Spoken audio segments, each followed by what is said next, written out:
bezieht auf eine Hypothese, wo man ein Friedensabkommen macht, das akzeptabel ist für Europa und Ukraine. Well, energy prices is the top priority. It was already, before the war in the Middle East, the absolute top priority of my agenda and I think the European agenda. And this has become all the more present, urgent after the events that we have been witnessing in the Middle East.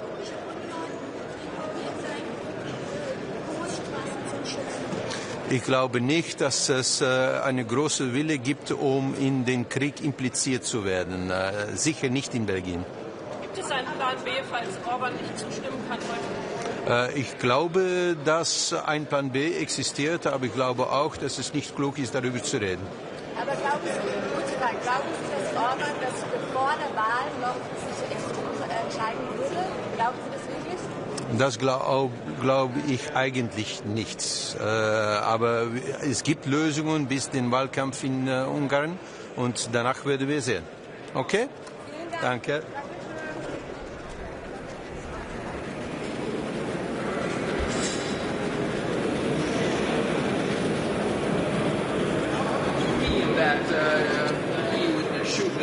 Initiate diplomatic connection with Russia again, and how would you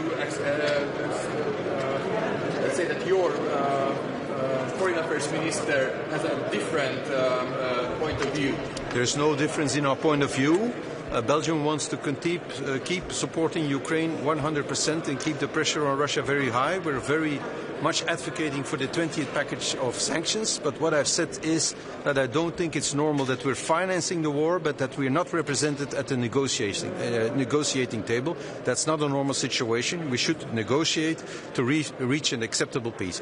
If I talk about the normalization of relations, that's of course in the situation that we would reach an acceptable and sustainable peace with Russia. That's a long-term situation. Okay? Prime Minister, about the situation that Mr. Rutte is asking EU countries to support the United States initiative in the state of Hormuz. What's your position about this? Well, we will talk about it with the European colleagues, but for now I can tell you that Belgium has no intentions to get implicated in the war on Iran.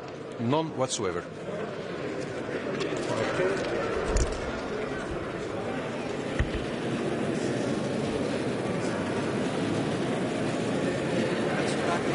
Rusland, heeft u de indruk dat u een en ander komen uitleggen?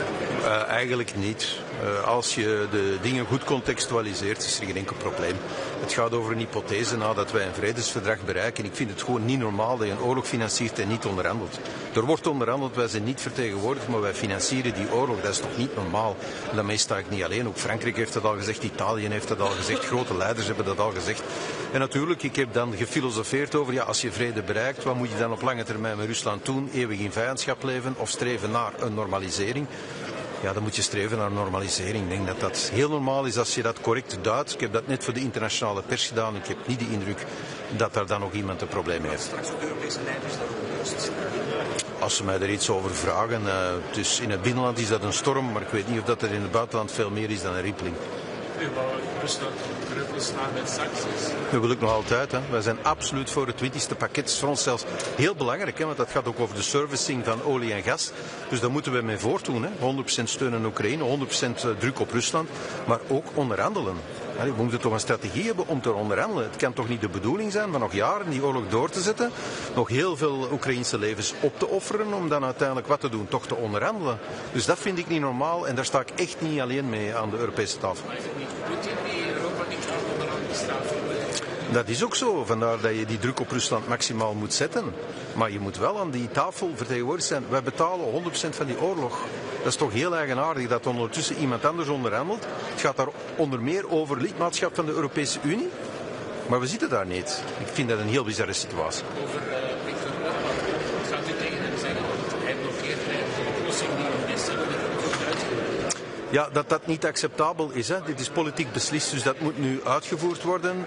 Ik heb een heel groot aandeel gehad in het onderhandelen van die oplossing, dat kan ik u wel zeggen, ook met hem. Ja, pacta sunt servanda. Maar ik begrijp natuurlijk, daar is een kiesstrijd in Hongarije bezig. Ik denk dat je het in dat licht moet zien.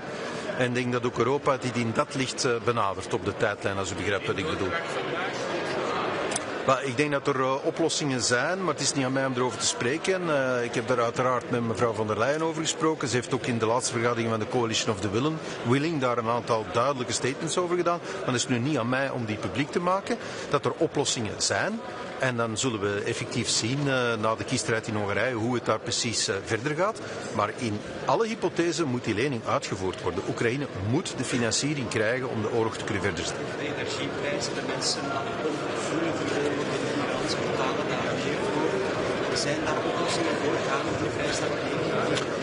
Dat is het toponderwerp vandaag. Hè. Dat was het eigenlijk al voor de oorlog. Dus de energieprijzen in Europa die zijn heel erg moeilijk voor onze gezinnen, maar ook voor onze industrie. Wij importeren nu wel Amerikaans LNG, maar dat is veel en veel duurder dan het Russisch gas dat we voor de oorlog hadden. Dus we zaten eigenlijk al in heel grote moeilijkheden. Dat is alleen maar erger geworden nu en het zou op korte termijn nog veel erger kunnen worden. Dus dat is het allereerste onderwerp dat vandaag zal besproken worden. Ik heb een aantal voorstellen om op Europees niveau die prijs te kunnen mitigeren, maar ik zal die hier binnen ventileren.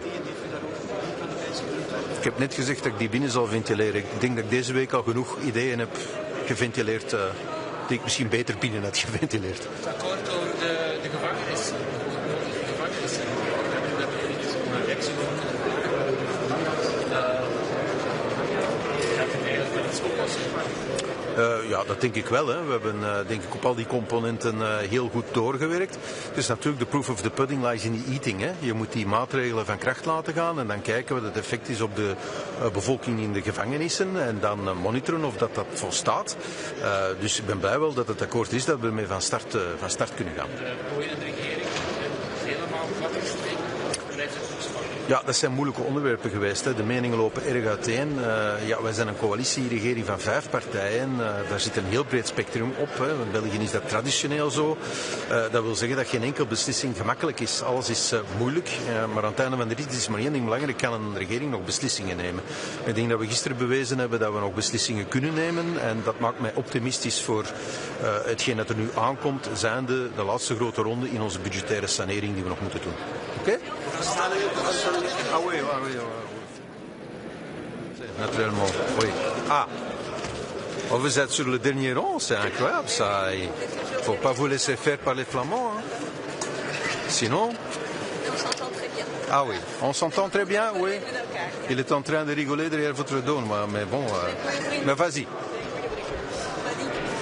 Aujourd'hui, vos propos sur la Russie font toujours polémique, sont toujours mal perçus. Est-ce que vous avez été incompris?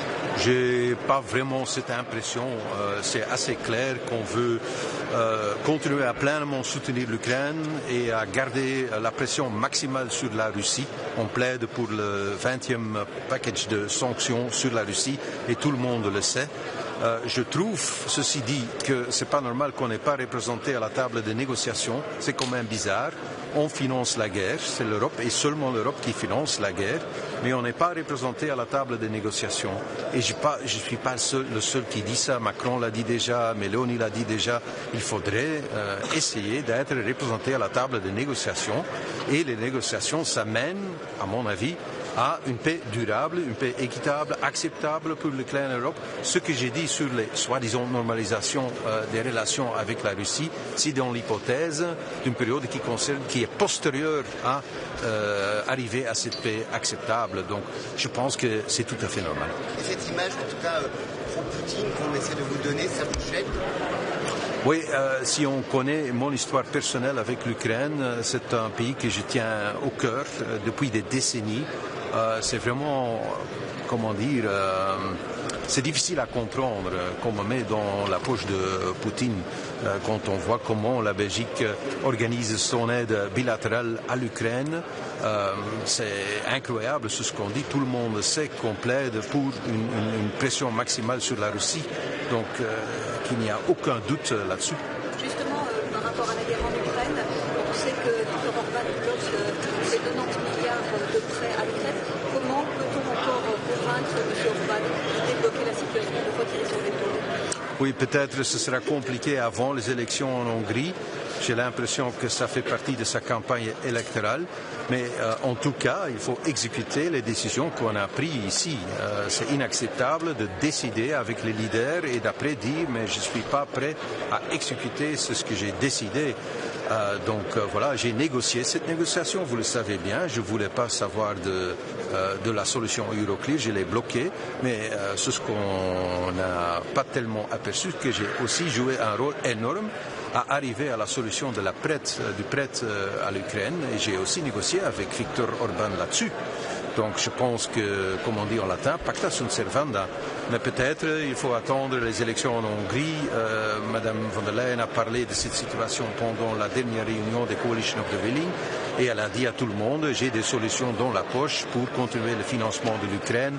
Et donc j'ai confiance en elle qu'on peut y arriver. Pour contrôler l'envolée des prix actuels, est-ce qu'il y a une piste, est-ce qu'il y a quelque chose qui sera évoqué par la Belgique? Est-ce que vous proposez un gel des prix?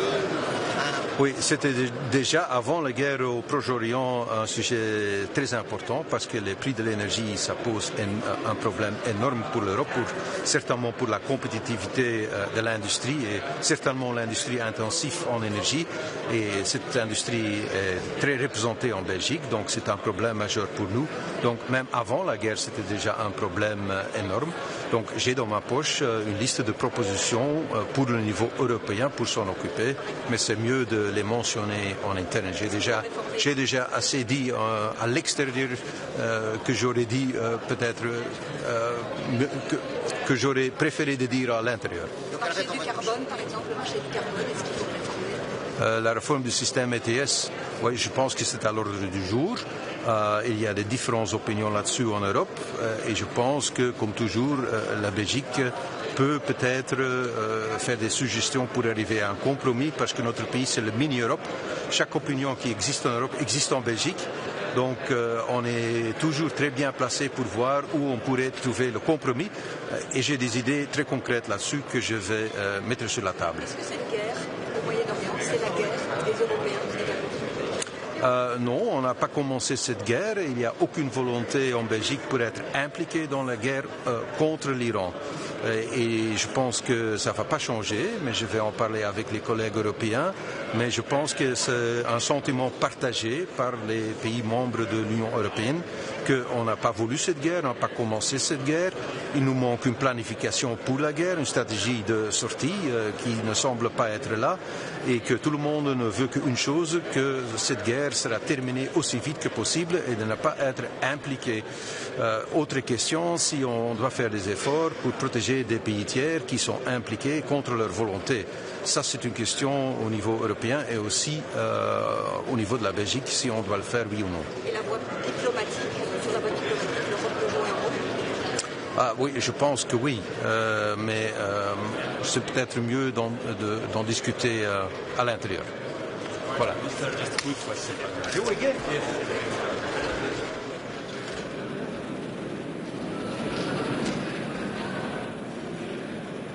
To control this crisis and face the consequences. Yes, we are very worried about the energy crisis. We're already worried before the start of the war. The prices were too high, and this war has, of course, created another spike in the prices. And if that becomes structural, we're in deep trouble.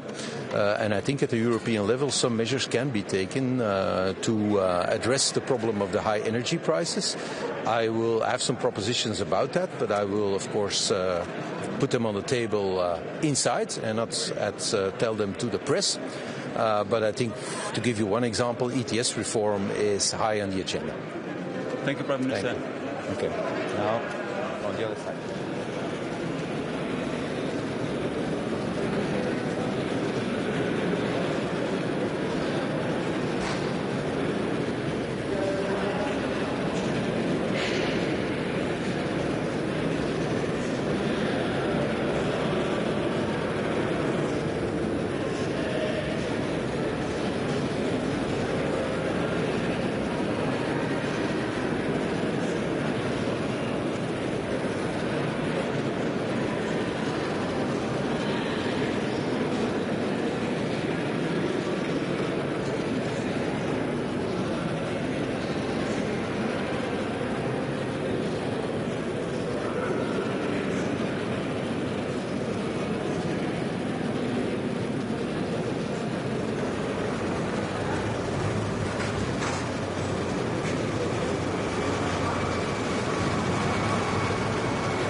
Morgen, oder schönen Vormittag. Der heutige Europäische Rat hat ja die Wettbewerbsfähigkeit im Fokus, aber natürlich ist in diesem Zusammenhang auch die Entwicklung im Nahen Osten eine, die uns beschäftigen wird und auch die Auswirkungen, die diese Entwicklung auf die Wettbewerbsfähigkeit, vor allem auf die Energiepreise in Europa haben wird. Neben der Versorgungssicherheit wissen wir, dass die Energiepreise die Wettbewerbsfähigkeit maßgeblich beeinflussen. Und ich sage ganz offen, wir haben hier zwar einen Vorschlag der Kommission erhalten, da sind im Wesentlichen nationale Maßnahmen angeführt, die sind mir bewusst, die setzen wir auch. Wir haben ja gestern eine Senkung der Treibstoffpreise beschlossen von etwa 10 Cent pro Liter. Aber das ist für mich zu wenig auf europäischer Ebene. Ich brauche hier auch europäische Lösungen und daher werden wir auch darüber reden müssen, was hier noch passieren kann und muss, damit wir zu besseren Preisen am Energiesektor auch in Österreich kommen. Sie wissen, wir erzeugen etwa 90% des Jahresverbrauchs aus Erneuerbaren, bezahlen dafür aber den Preis für Strom, wie er aus Gaskraftwerken erzeugt wird. Das ist fast das Doppelte. Und das ist ein Umstand, der so nicht zu akzeptieren ist. Und das kann ich auch nicht nur auf nationaler Ebene lösen. Da braucht es auch europäische Lösungen. Das zweite Thema sind die ETS-Zertifikate. Ich habe mich sehr dafür verwendet, auch einen Brief geschrieben, der mittlerweile von 9 anderen Staaten unterstützt wird, damit die Gratiszertifikate über 2034 hinaus verlängert werden und gleichzeitig auch eine Herausrechnung des Gaspreises aus den Zertifikaten erfolgen kann. Das würde auch dazu führen, dass eine Verbilligung erfolgt und das braucht unsere Industrie dringend. Und am Binnenmarkt habe ich eine erfreuliche Nachricht. Meine ständigen Bemühungen, den Österreich-Aufschlag zum Verschwinden zu bringen, zeigen Erfolge. Ich gehe davon aus, dass wir in den Schlussfolgerungen dazu auch eine Bestimmung haben werden. Das heißt, diese Ungleichbehandlung am Binnenmarkt ist jetzt auch ein Thema, mit dem sich die Kommission und der Rat beschäftigt. Ich freue mich sehr darüber. Und letztlich geht es natürlich auch darum, dass wir die Energieversorgung insgesamt in Europa im Auge haben. Österreich hat hier ja schon diversifiziert. Das heißt, wir beziehen ja kein Öl und kein Gas mehr aus Russland. Wir haben uns breiter aufgestellt. Wir haben auch Reserven für Öl und Gas angelegt. Das hilft uns in der derzeitigen Situation. Aber generell, Sie haben die Entwicklung der letzten 24 Stunden mit beobachtet, ist es eine besorgniserregende Lage im Nahen Osten. Und wir müssen alles tun, dass wir die Auswirkungen auf die Wirtschaft, auf unsere Gesellschaft so gering wie möglich halten. Das Ganze zu den Gratiszertifikaten. Wie lange sollen die dann verlängert werden? Beziehungsweise was erhofft sich dadurch? Weil die österreichische Industrie ist ja eigentlich gut darauf eingestellt, wenn wir von fossilen früher ausgestiegen wären, hätten wir jetzt viele Probleme nicht. Ja, hätte Ware, sagt man in Österreich, ist eine Lösung, die in der Situation nicht viel hilft. Die Gratiszertifikate bedeuten, dass die Industrie eine Kostenentlastung bekommt. Und ich glaube, dass gerade jetzt bei steigenden Energiepreisen das Gebot der Stunde ist. Und wenn wir die Wettbewerbsfähigkeit erhalten wollen in Europa, dann sollten wir uns gut überlegen, ob jetzt der Zeitpunkt ist, auf diesem Zertifikatensystem so zu bleiben, wie es derzeit konzipiert ist. Sie erwarten sich noch mehr von der Kommission der Europäischen Union, in welche Richtung soll es gehen? Ja, wenn das Merit-Order-System beibehalten wird, dann haben wir den Umstand, dass wir für erneuerbare Energie, also Strom aus erneuerbarer Energie, den Preis bezahlen, wie wenn er aus Gaskraftwerken kommen würde. Das ist keine gute Lösung. Und wenn das derzeit nicht änderbar ist, dann sollten wir uns überlegen, wie wir den Gaspreis senken können, weil der dann letztlich wieder für den Strompreis maßgeblich ist. Und da brauche ich auch eine europäische Lösung. Mir ist schon bewusst, dass wir mit Förderungen, Unterstützungen, Steuersenkungen national was tun können. Das machen wir. Aber dafür braucht es keine Europäische Union, dafür braucht es keine Kommission. Daher ist mein dringender Appell, hier mehr zu tun und größer zu denken und größer zu lösen und es nicht bei den Nationalstaaten zu belassen. Eine Frage noch, Umweltpremier Viktor Orban in den 90 Jahren der Ukraine. Werden Sie darauf ansprechen und Druck machen? Ich gehe davon aus, dass das auch Thema ist in der heutigen Sitzung. Viktor Orban hat dieser Unterstützung der Ukraine zugestimmt und ich glaube, dass man sich auch an die eigenen Beschlüsse halten sollte. Und die Energieversorgung Ungarns, hier gibt es ja Angebote anderer Mitgliedstaaten der Europäischen Union, insbesondere Kroatien, könnte er sichergestellt sein. Und daher glaube ich, dass man sich dringend an die Beschlüsse halten sollte und sie nicht aus innenpolitischen Überlegungen blockieren sollte. Herr Bundeskanzler, Sie haben gerade die innenpolitischen Probleme angesprochen. Also die Wahl in Ungarn ist ja am 12. April. Denken Sie wirklich, dass es davor jetzt noch eine Bewegung gibt bei Orban mit dem 90 Billion Loan? Wenn nicht, was kann man in dieser Zeit als Überbrückung machen? Ob es eine Bewegung gibt, muss Orban für sich selbst entscheiden. Aber ich gehe davon aus, dass das, was wir beschließen und auch wo er zugestimmt hat, umzusetzen ist. Und wenn die Energieversorgung offensichtlich ein vorgeschobenes Argument ist, dann müssen wir uns darüber unterhalten, was dahinter liegt. Und wenn das der Wahlkampf ist, dann glaube ich, dass wir auch ehrlich miteinander umgehen müssen und sagen, das ist kein Argument im Hinblick darauf, wie es der Ukraine geht, wie es den Menschen in der Ukraine geht und was man selbst auch beschlossen hat. Inwiefern soll sich die EU in der Straße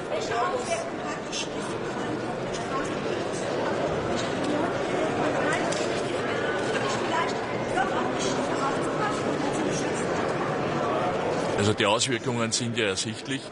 Durch die Sperre der Straße von Hormuz haben wir zwei große Fragen, Versorgungssicherheit und Preise. Beides ist gefährdet durch die Entwicklungen im Nahen Osten. Ich kann aus meiner Sicht, ich bin Regierungschef eines neutralen Landes, ich kann nur aufrufen, dass man dringend die Angriffe auf die Infrastruktur unterlässt. Das lässt sich kurzfristig auch nicht wiederherstellen. Die Intervention in der Straße von Hormuz ist für Österreich sowieso kein Thema, so wie ich es aus Neutralitätsgründen, so wie ich es verstanden habe, geht es aber darum, dass die NATO-Staaten aufgefordert worden sind. Also ist es eine Frage der NATO, die ist auch eindeutig beantwortet worden. Auch die EU-Mitgliedstaaten haben dazu eine klare Meinung, dass sie sich in diesen Konflikt, der nicht von uns begonnen wurde, auf diese Weise nicht hineinziehen lassen wollen. Möchten Sie eine Reaktion der Amerikaner in Form von Zöllen vielleicht, oder wenn Sie sich da nicht einhalten? Die Handlungsweise der Vereinigten Staaten ist schwer vorhersehbar. Sie sehen ja auch in der derzeitigen Entwicklung im Nahen Osten, dass hier die Strategie schwer zu erkennen ist. Wie reagiert wird, weiß ich nicht, aber Europa und auch Österreich wird sich nicht erpressen lassen.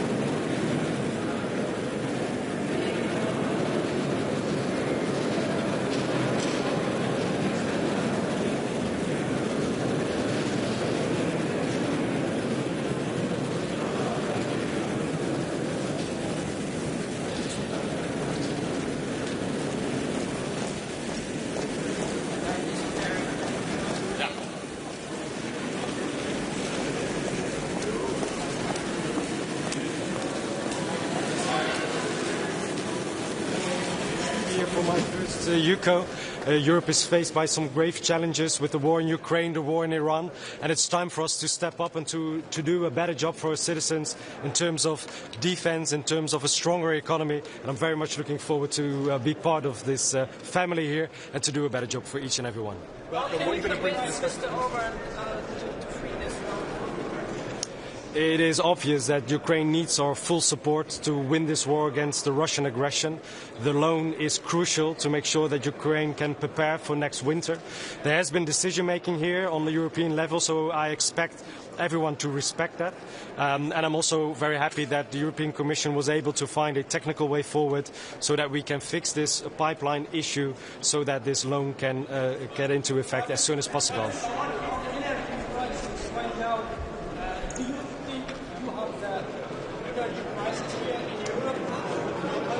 Obviously, the war in Iran is also affecting us in terms of higher energy prices. So we have to look how we can protect our consumers and companies against two big impacts of this war.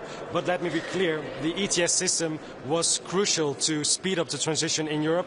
And without the ETS system, we would now be importing billions and billions of fossil fuels from outside of Europe. So I'm willing to look how to improve our climate policies, but we're not going to revoke policies that are in the end crucial to make sure that this continent is greener and stronger in the long term. Well, this is a war that was started by the United States and Israel against Iran on reasons that I can understand, because the Iranian regime is brutal, not only for its own people, but also for the broader region and a security threat for Europe. But it's not a war that we are part of. The Netherlands is ready, together with France and others, to protect the European partners. But at the moment, there is no clear indication that there is a proper proposal for a mission, and it's also at the moment too volatile to start a mission in the Strait of Hormuz. So we need to put focus on de-escalating of the war at the moment, and then look on extra measures that Europe can take. It's only up to the Iranians to decide of the future of Iran. Hopefully this brutal regime will go away as soon as possible, but just bombing Iran will not in the end end in a regime change. There's more needed for that, and I'm a big fan of more sanctions from the EU on the Iranian regime and more support for the democratic forces in Iran. Thank you very much.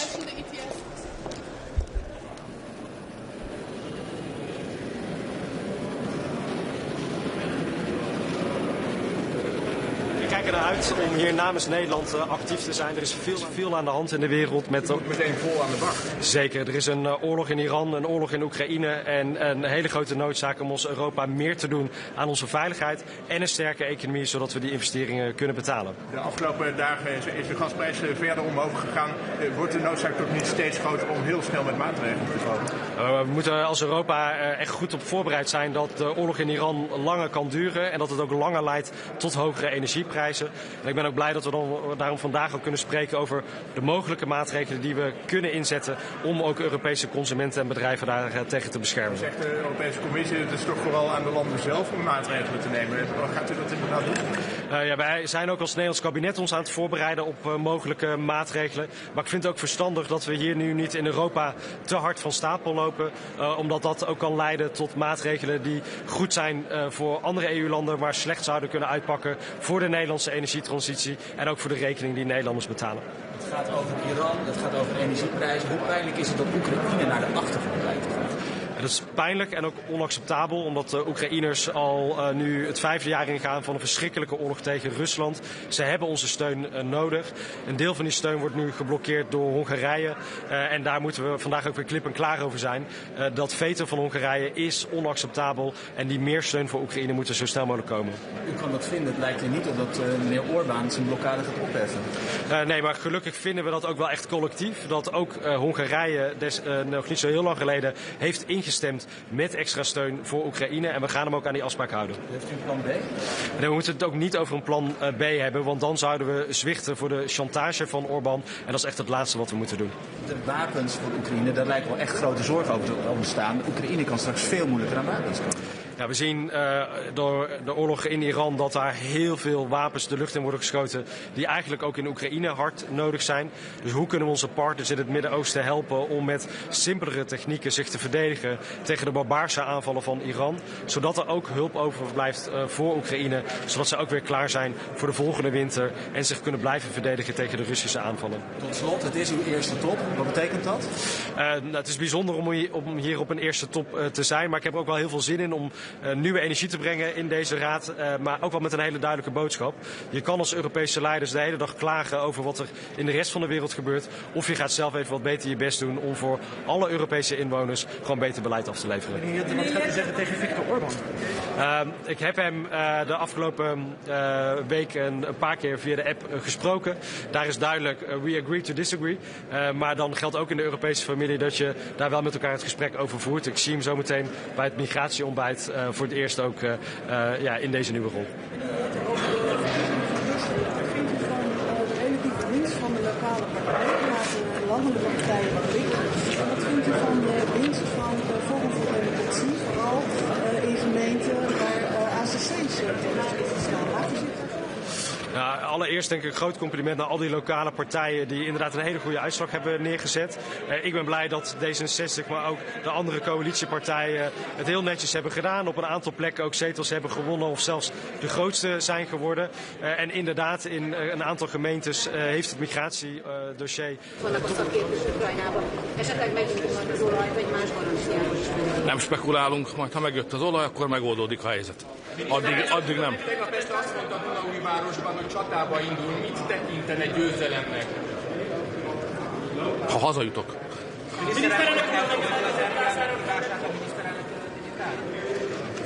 De hát csak szuverén emberekkel vitatkozok.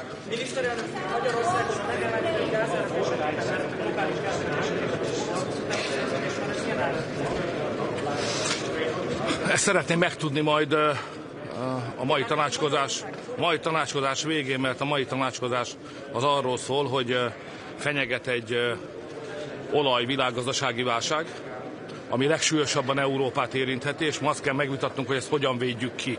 Magyarországnak megvannak a saját nemzeti eszközei, de nekünk európai megoldásra is szükségünk van.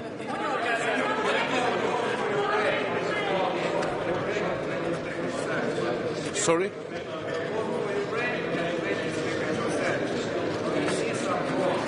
No.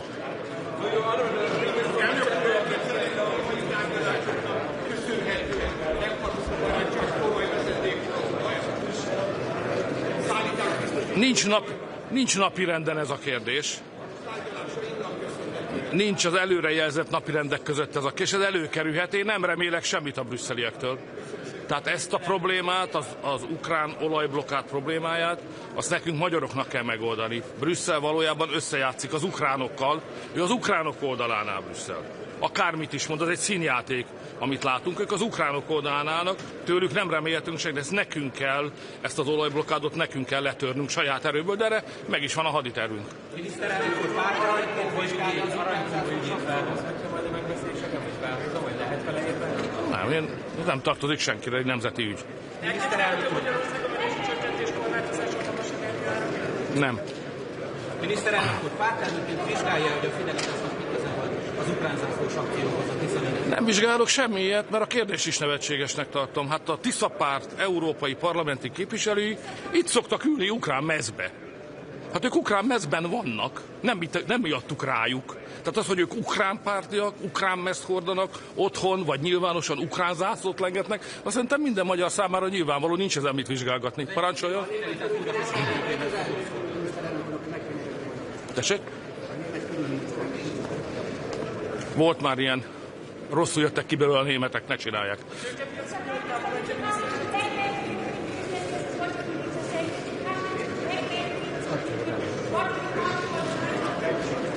Me? We would like to get the oil which is ours from the Ukrainians, which is now blocked by the Ukrainians. I will never support any kind of decision here which is in favor of Ukraine. Still, the Hungarians are not able to get the oil which belongs to us. Köszönöm szépen, van igaz?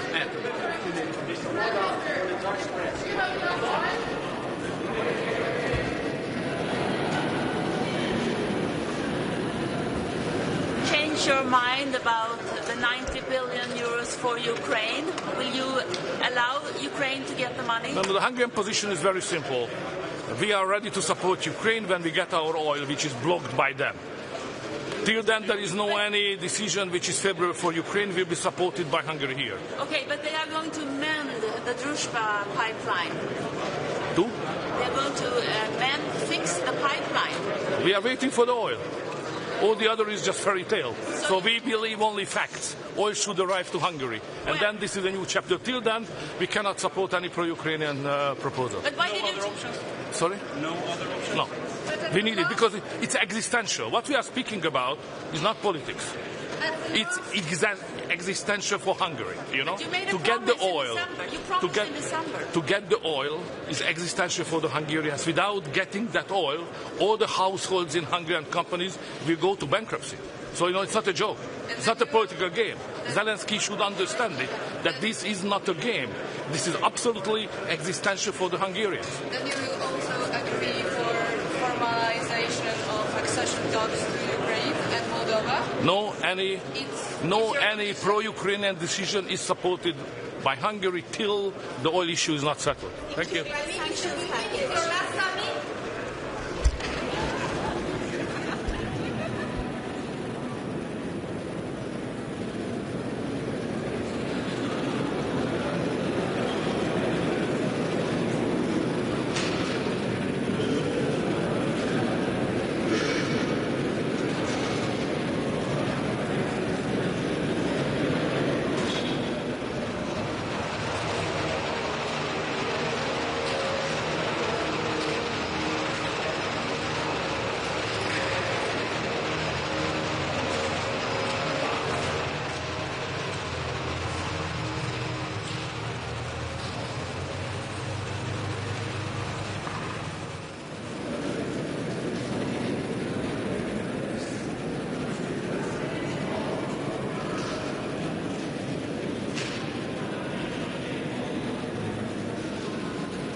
First, I'm proud to say that Finland is 9th time the happiest country in the world. Suomi on maailman onnellisin maa 9. kerran peräkkäin. I'm happy about this, but I'm not happy about what is the situation in the world.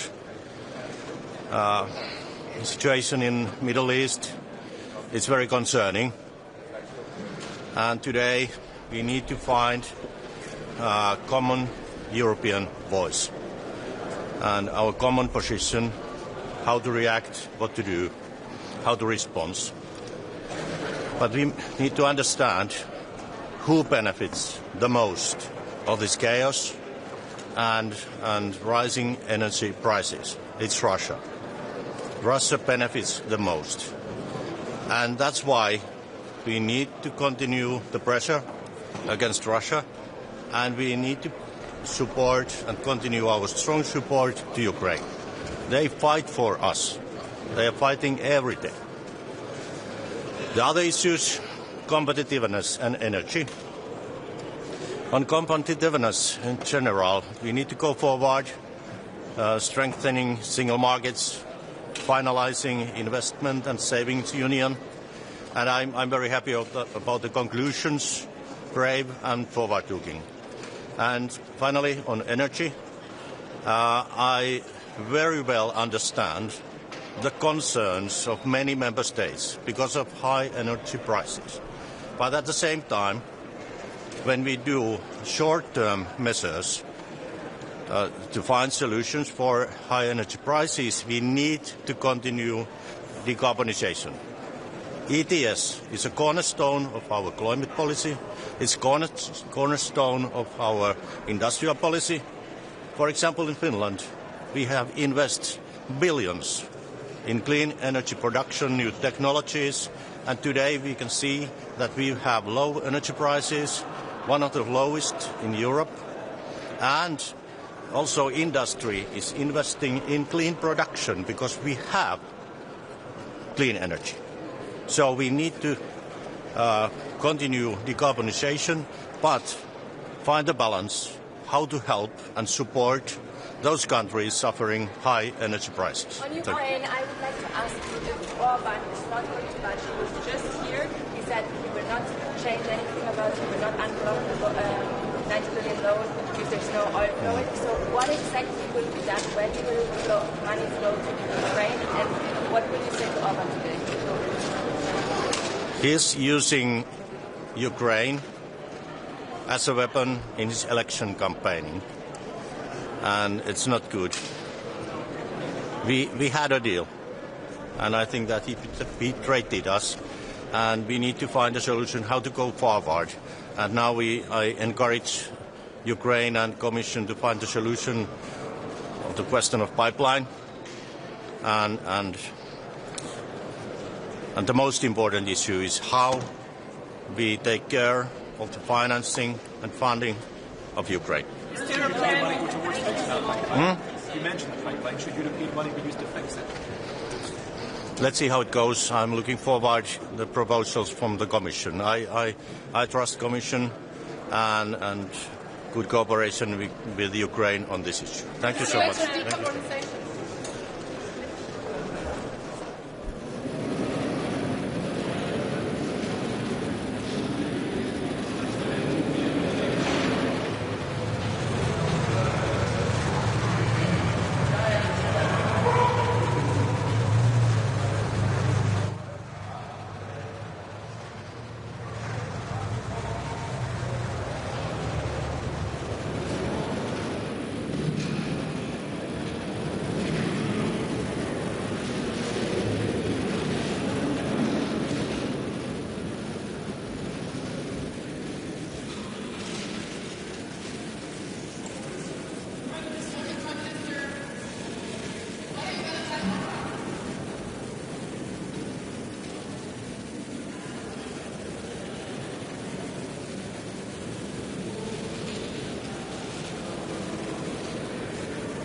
Varandra. Vi som är i normal längd, eller på att säga.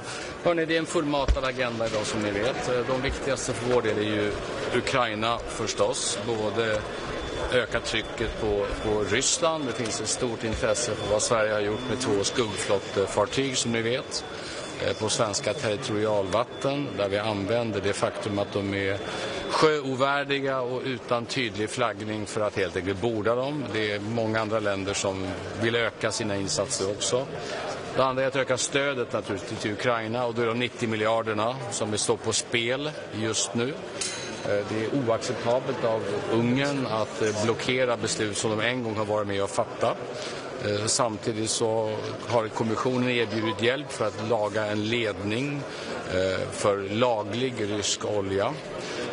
Och jag hoppas att vi under dagen löser ut den frågan. Ingenting är viktigare än att de pengarna som Ukraina desperat behöver att de kommer fram. Sen har vi ju hela frågan om energipriser. Det är ju följd av vad som händer i Iran som ni vet just nu och vi har ju redan sänkt elskatten i Sverige. Nu går vi vidare med, vi vill ha möjligheter att också att själva ha rådighet över bränslepriserna. Det kräver ett formellt beslut i EU och dessutom möjlighet att utöka elstödet om vi i Sverige väljer att göra det. Sist och slutligen så har vi en diskussion som ni vet där en del försöker i praktiken lägga beslag på svenska flaskhalsavgifter som svenska elkonsumenter betalar för att det är olika priser i Sverige. Ingen har missat vårt mycket explicita nej till den saken. Jag tror att Eva Busch var påtagligt tydlig häromdagen också. Det har inte förändrats utan vi kommer med näbbar och klor försvara svenska intressen i den frågan. Och den är inte avgjord än. Det är ungefär där de stora frågorna för svensk del ligger idag. Orban säger på väg in att oljan måste flöda igen annars blir det inga pengar till Ukraina. Alltså, vad kan ni göra för att övertyga honom? Alltså han utpressar nu Ukraina och hela Europeiska rådet. Min bestämda bild är att han gör det av inrikespolitiska skäl i Ungern. Jag tycker inte EU ska bli en bricka i ungersk inrikespolitik. Oljan i den ledningen, den är laglig. Man kan ha starka synpunkter och den borde användas överhuvudtaget, men den är inte olaglig, den bryter inte mot sanktioner. Kommissionen har erbjudit sig att hjälpa till att laga den ledningen. Sverige har också sagt oss vara beredda att medverka i en sån. Vi har personal på plats som skulle kunna hjälpa till i detta. Inte för att stötta Ryssland utan för att stötta Ukraina. Så om inte den här frågan avgörs idag då får Ukraina allvarliga problem och jag är rädd för att det är precis det som Ungern är ute efter. Finns det någon form av alternativ finansieringsmöjlighet? Ja, det finns ju överbryggningspengar naturligtvis. Det finns det alltid. Det finns en del pengar från IMF också. Men det stora stödet, det är EU-stöd. Och att detta ska hamna mitt inne som en bricka i ungersk inrikespolitik inför ett ungerskt val, det är vad Sverige tycker om det tror jag Ungern vet i det här laget. TV4. Vad ska du säga till Viktor Orbán? Du satt ju här och hörde honom lova en finansiering i december. Nu har han tagit tillbaka det löftet. Vad kommer du att säga till honom? Att Sverige är bland de många länder som står vid sitt ord. när vi fattar ett beslut på Europeiska rådet, ibland också kompromisser som vi inte tycker är perfekta, så står vi i det ordet även efteråt. Vi ändrar oss inte och sviker löften som är givna här. Framförallt inte när det så brutalt drabbar ett annat land. Så att det finns en mycket hög förväntan på att han under dagen ger Ukraina grönt ljus. När det gäller Iran så sker ju väldigt många otroligt obehagliga saker nu. Man har inlett avrättningar av politiska fångar. Sverige har ytterligare medborgare i fängelse. Hur ser du på utvecklingen och finns det någonting som EU gemensamt kan göra för de européer som av olika skäl är fängslade i Iran? Det är ju många europeiska länder som precis som Sverige har människor som sitter inte minst i Evin-fängelset, det berömda och ökända fängelset i Teheran, där också Johan Flodérus satt. Så att det är många som är engagerade. Jag tror alla förstår att möjligheten att just nu agera är begränsade, även om vi alla gör det diplomatiskt. Så jag tror att vad som händer på marken i Iran de kommande dygnen kommer att avgöra också väldigt mycket ödet för ett antal europeer som europeer med iransk bakgrund som sitter i fängelse. Sveriges Radio. Orman sa till alla som vill höra här att olja och fixa allt det här. Det är ett löfte som alla liksom är det inte där man slutar på att man helt enkelt ger Orman det han vill ha och loss det här? Ja, men som jag uppfattar kommissionens arbete just nu går ut på att snabbt på plats vara med och reparera den ledning som Ryssland har saboterat och som just nu leder till brist på olja i Ungern och Slovakien. Jag har svårt att se att det borde finnas en ganska rimlig landningszon där. Så att så fort det beslutet är fattat så borde Ungern släppa sin blockering av stöd till Ukraina. Det är den pragmatiska lösningen som leder till att Ukraina får de pengar som behövs. Men där är vi ännu inte. Men är det ganska stort att det här löser ut? Det skulle jag hoppas att det är. Men sen tror jag det ligger många detaljer. Ska man tolka av någon bokstav att oljan ska flöda? Jag kan inte bedöma exakt hur lång tid det tar att laga en sån ledning. Men det är klart att den inte flödar samma dag som man åker dit för att börja reparera den. Så här kommer krävas en vilja att stå upp för givna löften om det här ska fungera. För annars är det Ukraina som blir lidande på detta. Men vi kommer medverka till en sån lösning. Att visa pragmatism just nu i syfte att rädda Ukraina, det är det rätt att göra. Förutom den här strategin att betona för Orban vikten att hålla sitt ord, finns det andra S i rockärmen? Hur kan man sätta press på något? Alltså S i rockarmen, det Europeiska rådet är ju en forum där man fattar beslut i enighet. Och det var därför det var så viktigt det eniga beslut vi fattade om att bidra med de 90 miljarderna. Så att det beslutet är fattat. Så det finns liksom, man kan inte trolla med knäna här. Utan det kräver enighet och det betyder att ett land kan blockera beslutsfattande. Även när det är väldigt olyckligt att det sker. Jag går över till Iran. Donald Trump har hotat att bomba världens största gasfält. Kan du kommentera det och berätta om ditt worst case respektive best case scenario? Det finns ju alla scenarier just nu. Det ärliga svaret är att ingen vet just nu vad som kommer att hända. Vi fortsätter förstås dela förhoppningar med väldigt många i Iran om att det här skulle kunna sluta med en bättre regim i Iran.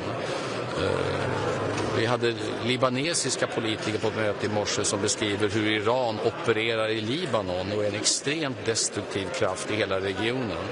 Så det finns sådana förhoppningar och samtidigt är det lätt att se alla farhågor just nu med en totalt kaotisk situation i hela regionen med spridningseffekter i de andra gulfstaterna med enorma priseffekter på energi, olja och på gas i Europa. Så det finns stora risker i detta också. I Sverige är vi förskonade i så mått att vi är mindre beroende framförallt av gaspriserna än vad många andra länder är. Vi har ett eget elsystem Sen påverkas vi ändå och vi har muskler att kunna kompensera om det här blir väldigt, väldigt illa. Men det här är en otroligt allvarlig situation, både prismässigt och säkerhetsmässigt. Dagens Nyheter. Nej, men som jag sagt, vi står helt beredda att agera både när det gäller elprisstöd och när det gäller bränslepriser om det här får långvariga effekter. Det är ingenting vi gör enkelt och det kräver också EU-beslut. Därför är det här dagens möte så viktigt. Vem sa du?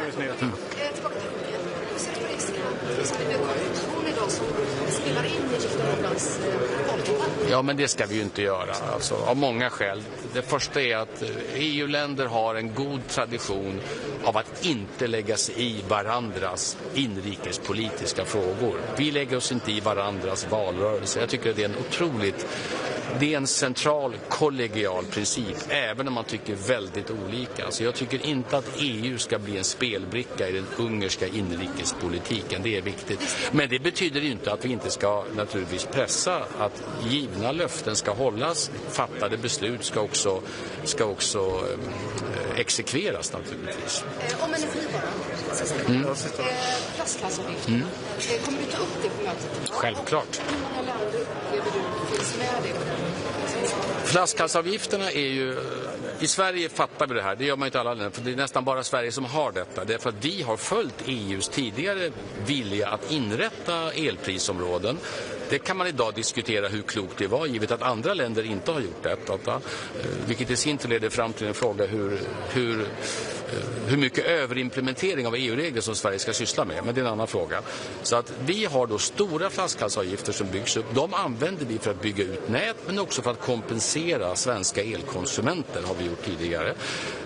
Idén att andra länder som har överföringsproblem mellan sig ska lägga beslag på svenska flaskhalsavgifter, den är helt enkelt oacceptabel. Och det har vi framfört på alla tänkbara sätt. Och det kommer jag säga idag också naturligtvis. Ja, jag tror att de flesta länder kan, även om de själva inte har den sortens avgifter, jag tror att Sverige står för lejonparten av de summor som finns i hela Europa. Andra länder kan nog ganska lätt förstå att om de hade byggt upp egna summor på grund av egna överföringsproblem, så hade de inte uppskattat om EU hade tagit de pengarna och lagt dem till investeringar på helt andra ställen. Det tror jag ganska många kollegor kommer att förstå. Så Dagens Industri sista. Energipriserna rusar ju på grund av Mellanöstern. 30% idag såg jag. Vad ser du för möjligheter för EU att bidra diplomatiskt till att lösa den här konflikten på något sätt, eller lösa så att trafiken Jag tror alla förstår att de diplomatiska möjligheterna för EU just nu är relativt begränsade. Både för att vi är mitt i ett pågående och allt att döma eskalerande krig just nu. Men också naturligtvis därför att det är ju inte så att det har saknats diplomatiska försök under mycket, mycket lång tid.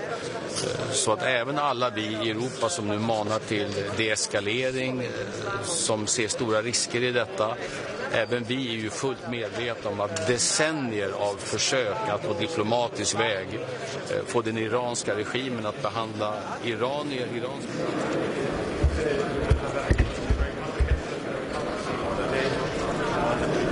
This evening is fluctuations of the prices of especially of the så långt överhuvudtaget. Ja, för svensk del är det så att vi är mindre beroende.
Deux fois, hein?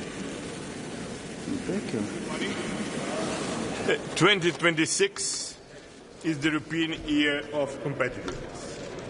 And today the leaders will focus on competitiveness. Boost economic competitiveness is essential to increase our economic growth, to create quality jobs, but it's also essential to increase our strategic autonomy.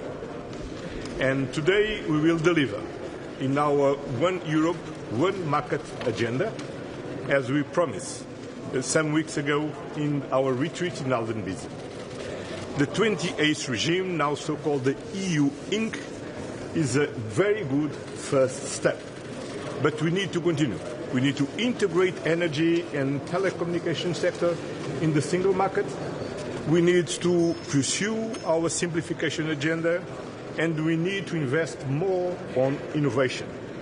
In the new sectors, AI, quantum computer, we need to invest more in skills, reskills, upskills, life learning. Then we need to have a next budget fit for this purpose. And of course, we need also to mobilize the European savings to support investments. And for this to conclude the Saving and Investment Union, it's very, very important.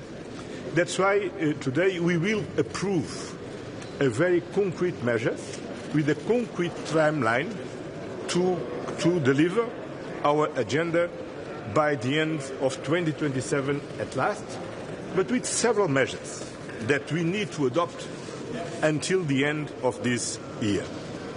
Of course, nobody can ignore that we are facing challenging times on energy, and we need to address this.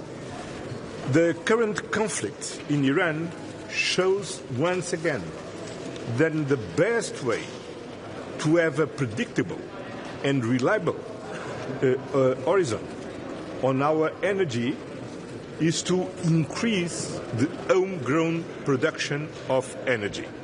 This is the only way to become autonomous, independent. That means to securize our energy system. For this, we need to pursue our energetic transition, and this is our main task. Of course, we need to do this, taking into account the specificity of different member states, the specificity of some economic sectors, that they are intensive in the use of energy, but we need to do this together, and never forgetting that we need to not only to protect our companies today, but we need also to ensure that the next generation continue to have a planet to live.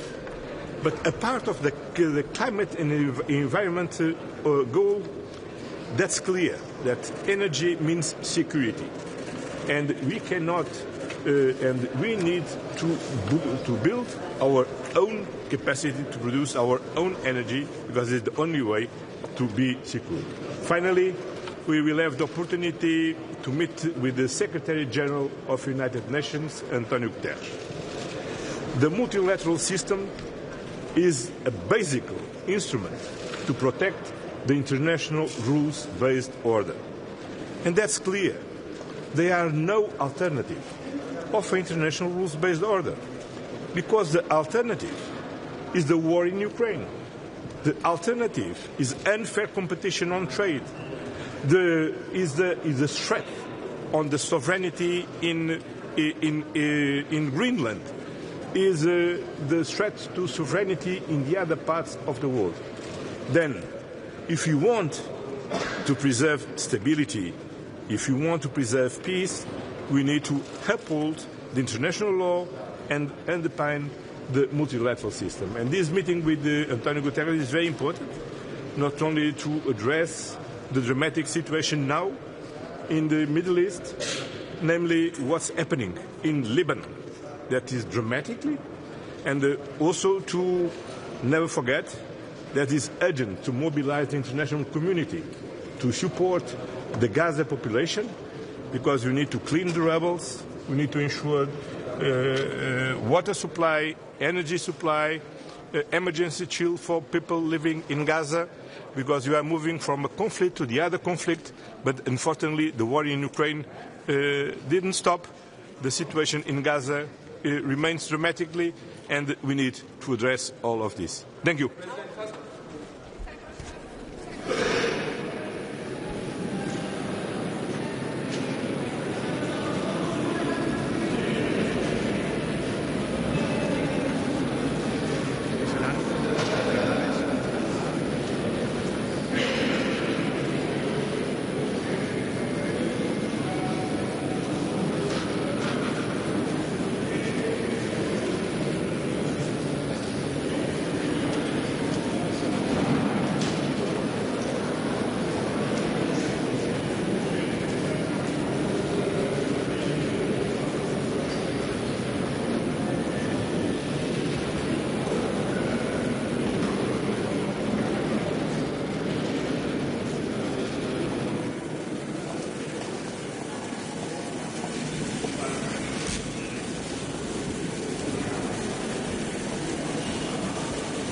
Last night we were celebrating, at least some of us. Oops. I helped the media. So you can't get a better service like this one. So last night some of us were celebrating, many of us actually, of European leaders were celebrating the 50th anniversary of the European People's Party. And it reminded us what a marvelous project Europe is. It was created after the Second World War to have peace. We did the enlargement 20 years ago to strengthen democracy. And we often forget that because we have the European Union, we are living in peace and in democracy. And when I look at the world today, this is even more important than ever before. So we should, first of all, think about what we have achieved and what we have to defend. And therefore, I'm very concerned about the world around us. But I'm very confident that Europe, the European Union, can find a positive solution to many of these situations. We have a very worrying situation in the Middle East. This has an impact on all of us in security terms, in energy terms. But again, we have to, together, to protect our people, to make sure that we help each other, we help and protect our populations, and that is what we are doing, and that is why it's very good that we see each other today to exchange views on how we can move forward. Again, protecting the European project as a project of peace, prosperity and stability. We seriously we condemn the attacks on the Gulf states. I mean, these are countries that are our partners. We know them well.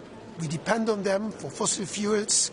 And we do not like them to be attacked by Iran or by anybody else. And we must make sure that there's a de-escalation in the region. We also have to think of the Iranian people. They have suffered for 40 years. This situation probably cannot be changed by force, but we nevertheless need to keep them in our mind and to support them so that they can freely decide by whom they are governed, and certainly that this dictatorship in Iran finds an end. So diplomacy and support for the Iranians, for the Iranian people, is very important. We should also not forget Ukraine. So we have both in the Middle East and in Ukraine a terrible situation. And again, Europe is there to support stability and peace. And we will continue to support Ukraine. I look forward to listening to President Zelensky later on. They need to get the financial support, the military support, the humanitarian support, and we will not forget them.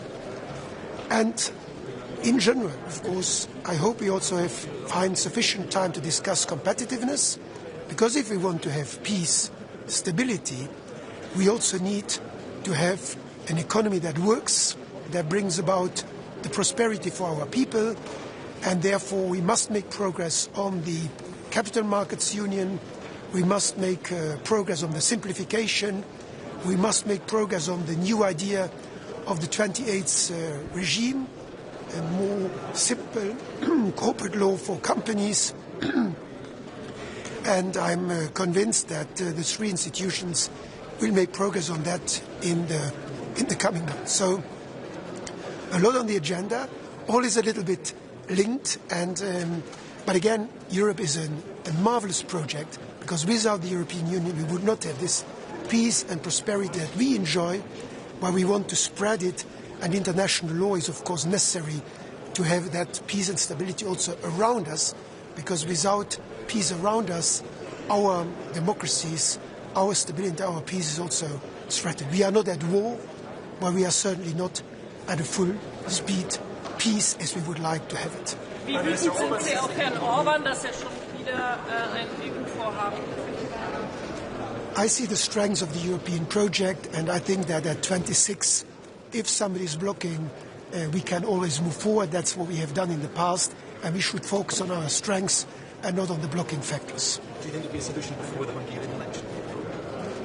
I hope so. We will discuss that, and certainly we can support Ukraine also in the meantime. This is something that probably will be solved in the near future.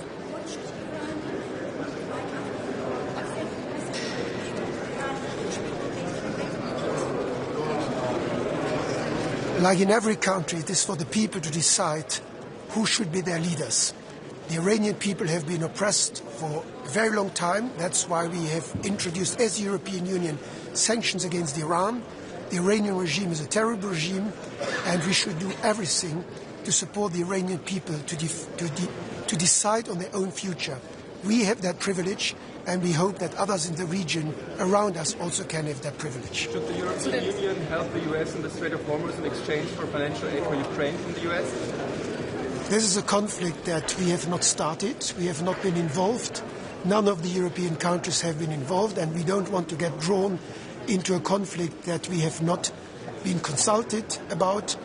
We are against the Iranian regime, but if you start a war, you also have to see how you get out of that. Obviously, we are very worried about the situation that this creates. We want to have safe passage for the ships that are in the Strait of Hormuz, but we should be very careful not to be drawn into a conflict that might escalate. We are arguing in favor of de-escalation. For diplomacy, it's never too late for diplomacy. Was kann heute beschlossen werden, um die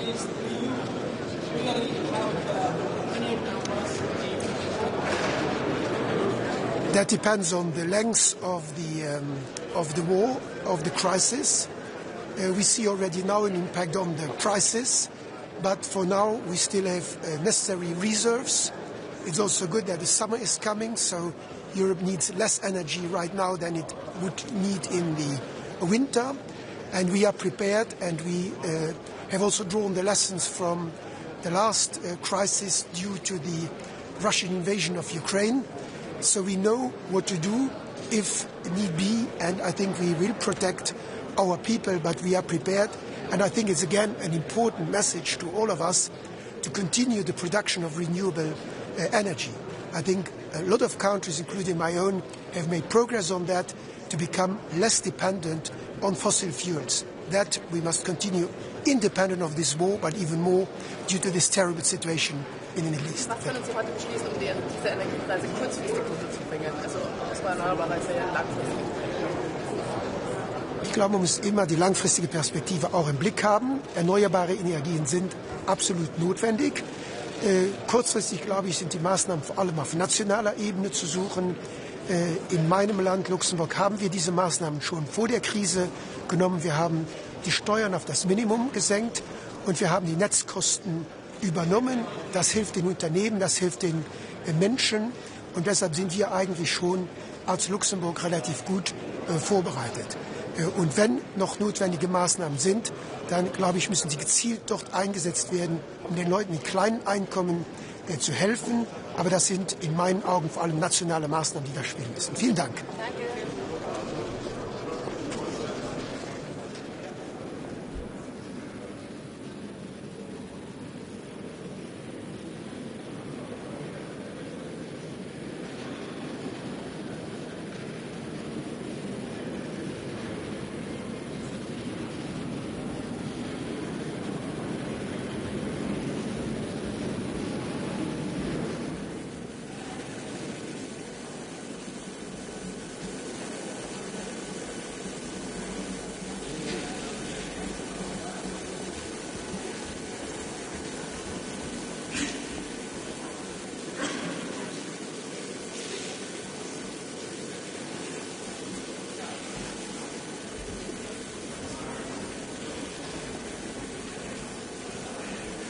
today's council.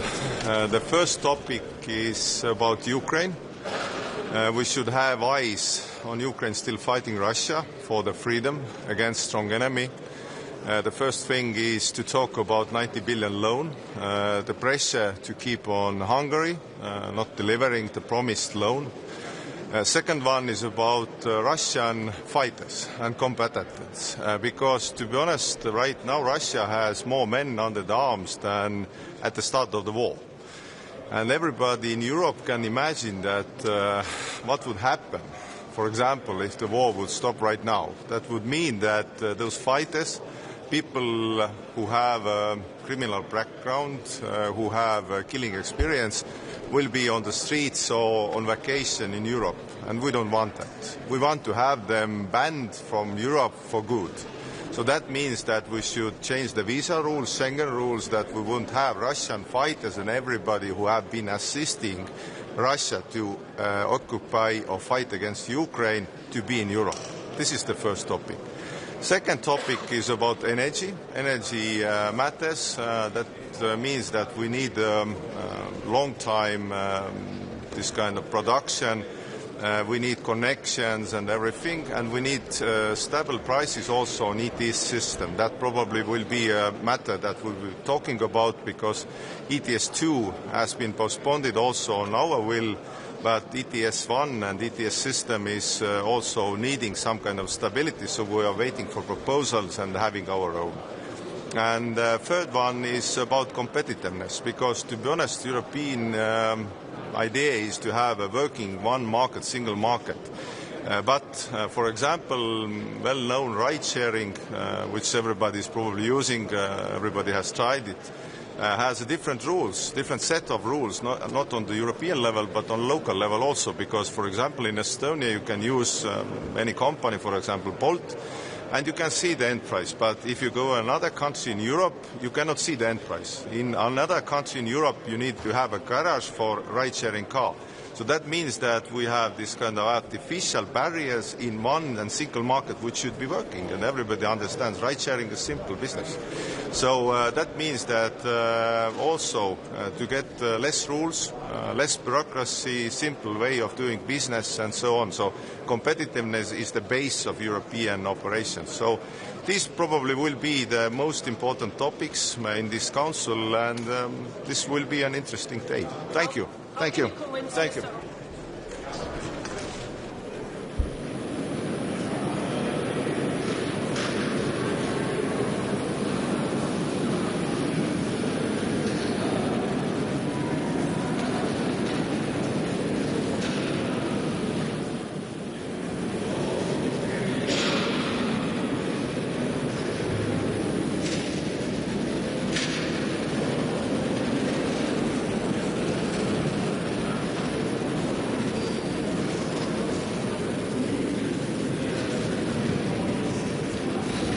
A long agenda today, of course, very important topics like energy and single market, but from my competencies, it is, of course, what is happening in the Middle East and Ukraine.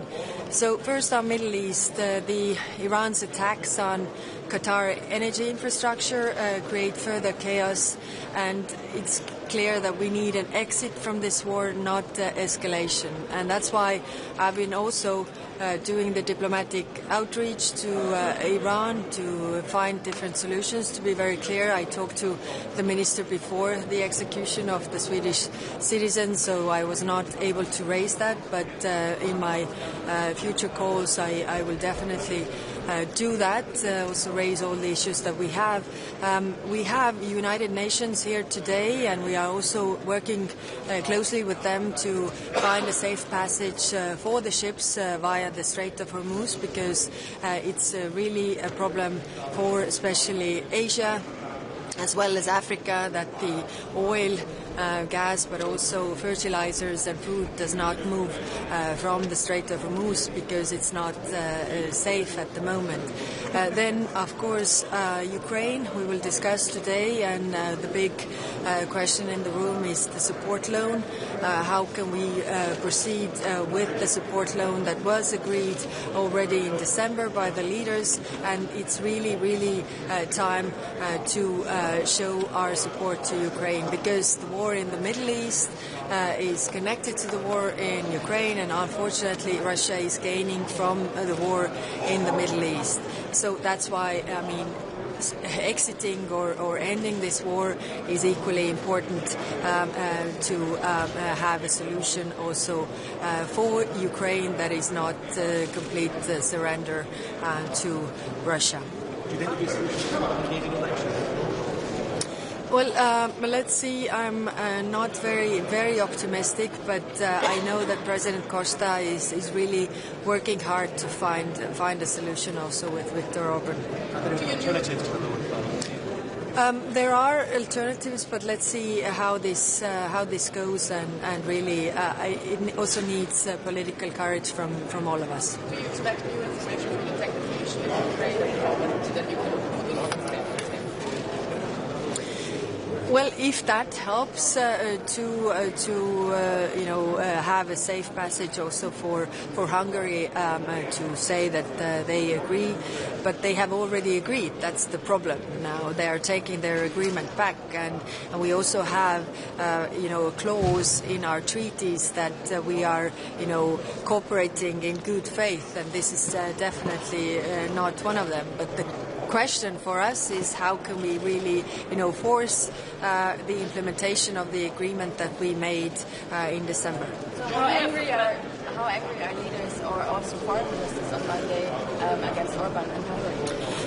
Well, foreign ministers on Monday were very strong in really pushing Hungary to agree and also provide solutions, because if they have an issue with the oil, their neighbor Croatia can also provide this oil. So it was a constructive approach, but I guess, in the time of elections, people are not that rational. Do you have a plan B, like maybe a coffee break from Mr. Orban? As I said, President Costa is working with solutions. I was talking to him yesterday as well, and let's see how we find a passage out. The German foreign minister said we don't know if the war in the Middle East will be over because Israel and U.S. they didn't tell us anything. So do you know Well, yeah, I don't have a crystal ball to tell you when the war will be over. What is important is that for all of us in European Union, we want to see the end of this war. We definitely see the chaos that it's causing in the Middle East, but also the ramifications it has for the rest of the world. 85% of oil and gas that goes via the Strait of Hormuz goes to Asia, and we already see problems there. Also the same with fertilizers that African countries need. For example, Sudan, 54% of the fertilizers to Sudan come via the Strait of Hormuz. So we are working with our Gulf partners, also with Egypt, Jordan, to really find a solution that the parties could end this war.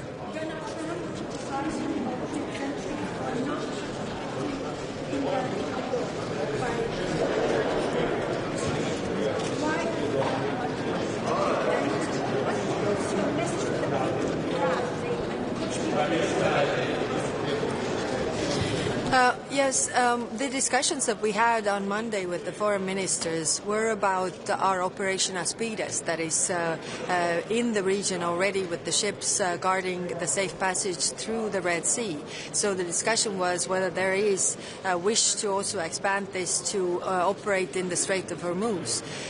There was no such wish because, the ministers were saying that we were not consulted. Some were even saying that we tried to convince parties not to start this war, and we don't know what are the objectives of this war, and also there is no international law basis.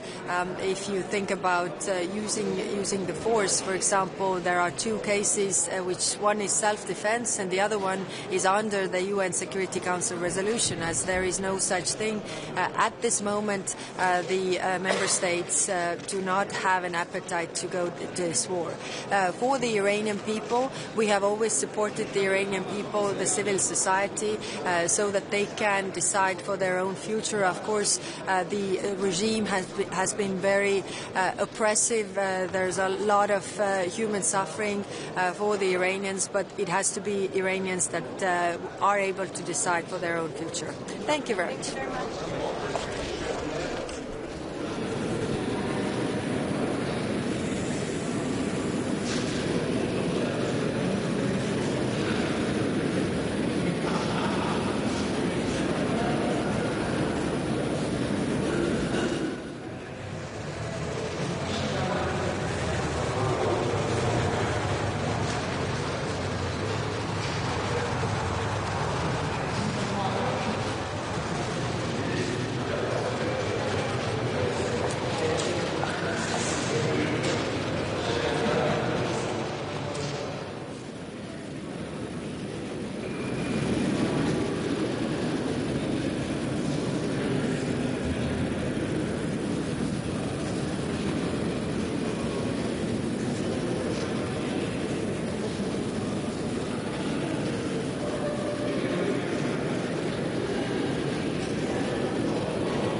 a discussion primarily on competitiveness. That will be my first point, where we will ask for targeted deadlines, legislation that has content that can deliver to what our citizens are asking for right now.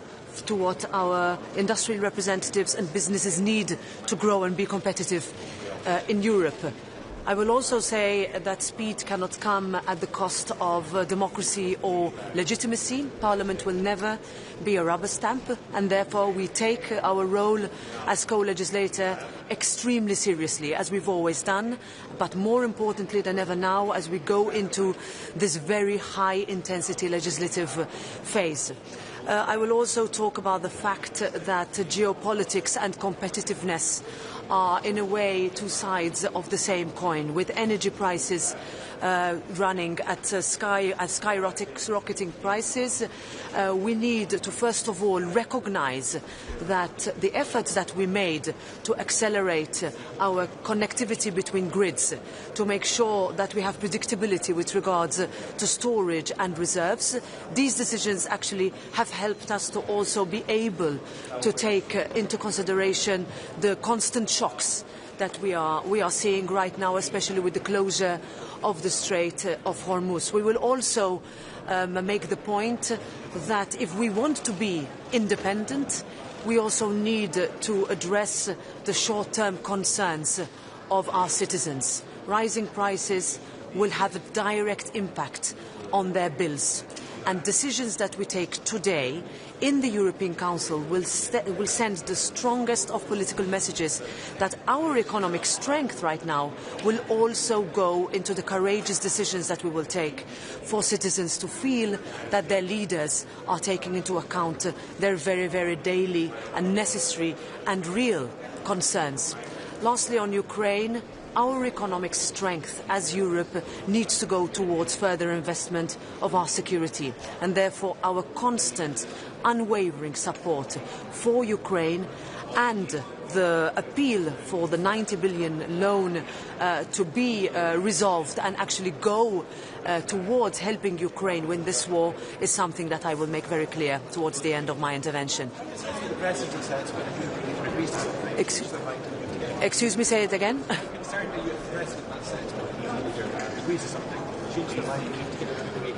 Well, for me it's very clear that if you say that you will commit to something, then that needs to be followed through. This has always been the spirit of the European Council. It is the spirit of loyal cooperation between institutions. The Parliament voted on the loan, and the signature was made by the Council and the Parliament, and now we expect that to be followed through, and that is what will always be, I think, expected of everybody around the table. That's what we decide with it. Yes.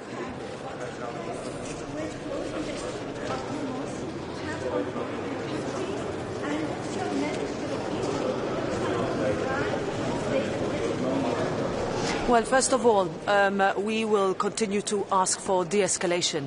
What we saw this morning happening over the last hours has a direct impact on the region, but also on Europe, not only in terms of security, but also in terms of rising prices that we see on energy sources that we are dependent on. So that is what we will continue to insist on, and we hope that a resolution is found. Yes?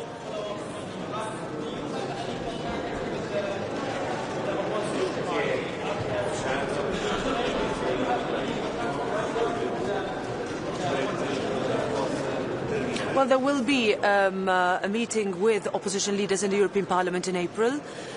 What I can tell you also is that the Parliament led on listing the IRGC as a terrorist organisation in January, and that's why we welcomed the decision by the Council at Foreign Minister level at the time for that to be done. We also want to send a message of full solidarity with the people in Iran that have for 47 years asked for dignity, asked for liberty, asked for their life to be protected, and that is what we will continue to ask for and state for. Thank you very much.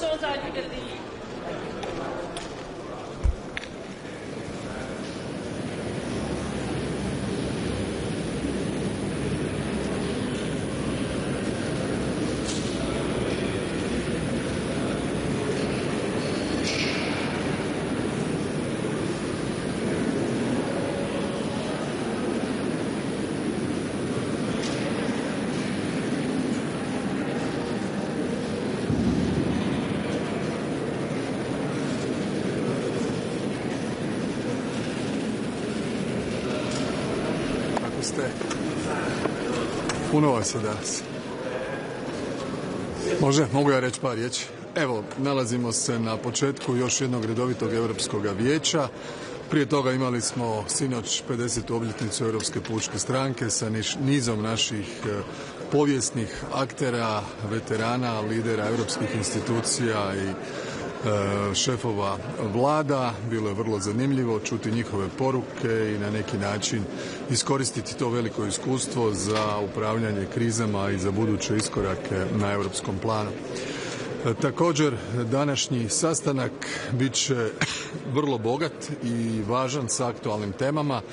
Prije svega situacija na Bliskom istoku, njene posljedice za europsku sigurnost, za europsku energetsku situaciju, ekonomiju, socijalne prilike i sve ono što ovako visoki rast cijena nafte, vidjeli ste da je danas barel nafte negdje oko $116, prije početka rata bio je 71, utjecaj rasta cijena nafte i na tržište plina.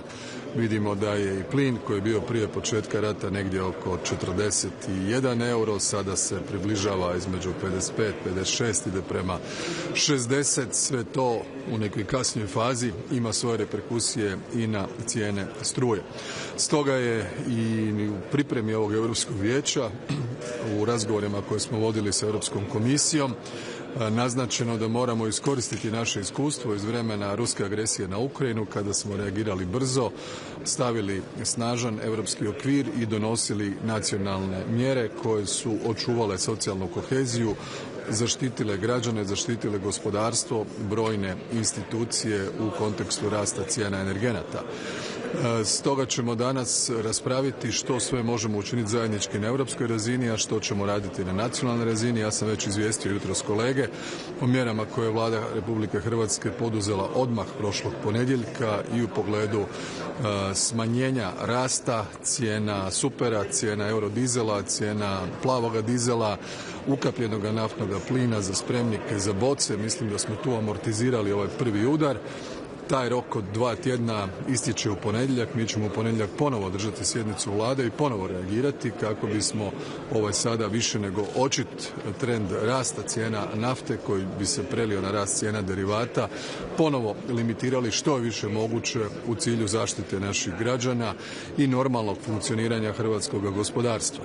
Pritom se vodimo sa 2 temeljna načela: osigurati sigurnost opskrbe naftnim derivatima i drugo, osigurati priuštivost cijene. U tom pogledu vidim da su mnoge zemlje krenule tim putem. Evo primjerice, naša odluka bila prije 10 dana, Italija je donijela svoju odluku jučer. Dakle, to govori o ispravnosti i pravovremenosti našega poteza.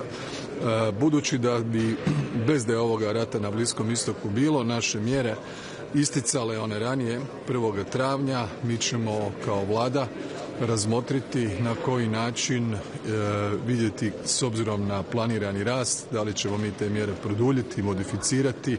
U ovom trenutku i Ministarstvo gospodarstva i sve nadležne službe rade temeljite analize i po povratku u Brisel spremit ćemo se iz Brisela za Zagreb, spremit ćemo se za daljnje odluke. Ostale teme su naravno konkurentnost, situacija sa svim naporima nakon neformalnog vijeća koje je bilo također ovdje u Belgiji prije mjesec dana, kako učiniti europsko gospodarstvo konkurentnim. Cijene energenata je u biti jedna od najvažnijih. Ako su nam energenti skupi ili ako ovisimo previše o uvozu fosilnih goriva, Europa uvozi 90% nafte, skoro 90% plina, 67% ugljena, pa onda ovakva situacija sa zatvorenim hormuškim tjesnacom ima praktički trenutan utjecaj na funkcioniranje cijele ekonomije i gospodarstva i zbog toga mislim da moramo nastaviti tranziciju i energetsku transformaciju na obnovljive izvore energije, smanjivati ovisnost i ulagati upravo u obnovljive izvore energije koji su nam tu naši dostupni i naravno imaju manje ugljičnog otiska. Razgovarat ćemo i o situaciji u Ukrajini. Kao što vidite, situacija je jasna u pogledu stava Mađarske koja nastoji sada onemogućiti već donesenu odluku o zajmu od 90 milijardi eura za Ukrajinu, o kojem smo postigli konsenzus u prosincu, od čega je 60 milijardi za obranu Ukrajine, 30 milijardi za funkcioniranje države u razdoblju 26-27. Razlog bi trebao biti štete koje su nastale u ruskim napadima na naftovod Družba. Ono što je u međuvremenu sasvim jasno, a to je ono što je Hrvatska tvrdila već nekoliko godina, MOL naručuje tankere koji dolaze u Omišalj, njih je 13 naručeno, svi su neruske nafte, od toga ih je 4 do 5 već iskrcano, putem JANAF-a transportirano prema rafinerijama u Sasalambati i u Bratislavi. Ukupna količina nafte koja je otišla otprilike 1,5 milijuna tona u mjesec dana. Ako to pomnožite sa 12 puta, onda ćete vidjeti da Hrvatska putem JANAF-a može isporučiti svu potrebnu naftu i Mađarskoj i Slovačkoj, čak kad bi njihove rafinerije radile u apsolutno 100% kapacitetu, što se nikada ne događa, dakle i više od toga. Prema tome, kao prijatelji Mađarske i Slovačke i dobar susjed, ono što im poručujemo da ćemo i građanima i Mađarske i Slovačke, da ćemo im osigurati sigurnost opskrbe koja je izrazito važna i putem JANAF-a dobit će svu potrebnu naftu koja je nužna. Ono što je smisao onih paketa sankcija i 2022. bila je da se da jedno vrijeme tranzicijsko, da svi de facto se reorijentiraju na naftu koja je ne ruskoga porijekla, a mi ovim dokazujemo da tu naftu možemo transportirati u nama dvije prijateljske zemlje. Evo, to je otprilike ono što je najbitnije, bit će još nekoliko drugih tema, ali Bliski istok, Ukrajina, konkurentnost su danas u fokusu.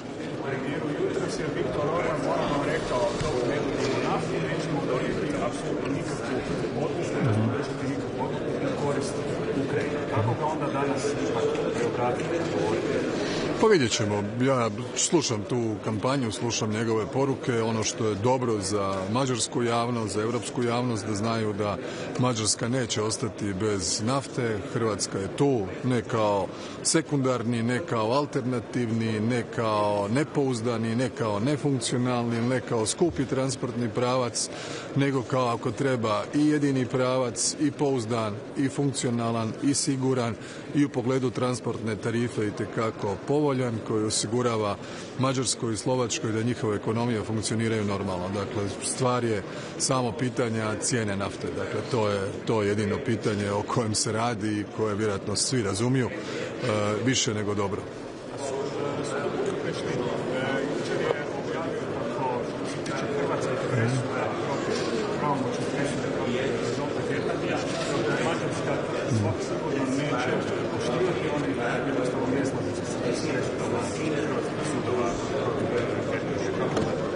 Ne znam ništa o tome.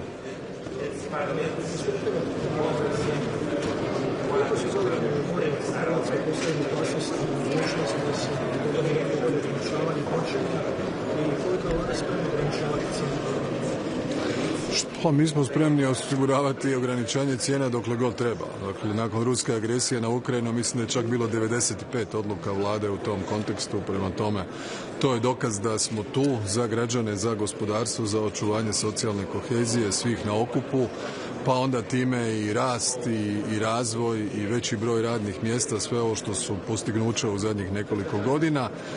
Što se tiče opskrbe, u ovom trenutku ima nafte, dakle ona se naručuje i pratimo u vrlo tjesnoj komunikaciji i koordinaciji sa INA-om čitav proces, tako da u ovom trenutku nema nikakvih problema kada je riječ o opskrbi.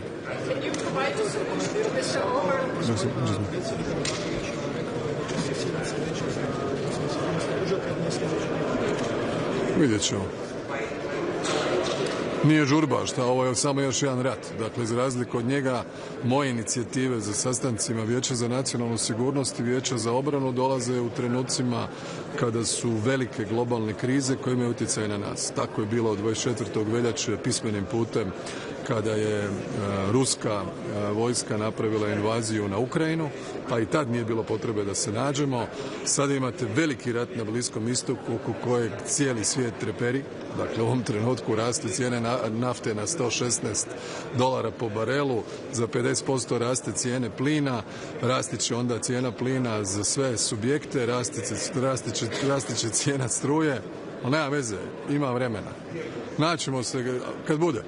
Dakle, vrlo je bitno da javnost razumije tu poruku. Znači, mi potičemo i iniciramo sastanak kada je stvarno bitno i kada smatramo da postoje razlozi zašto je bilo dobro da se i to tijelo nađe.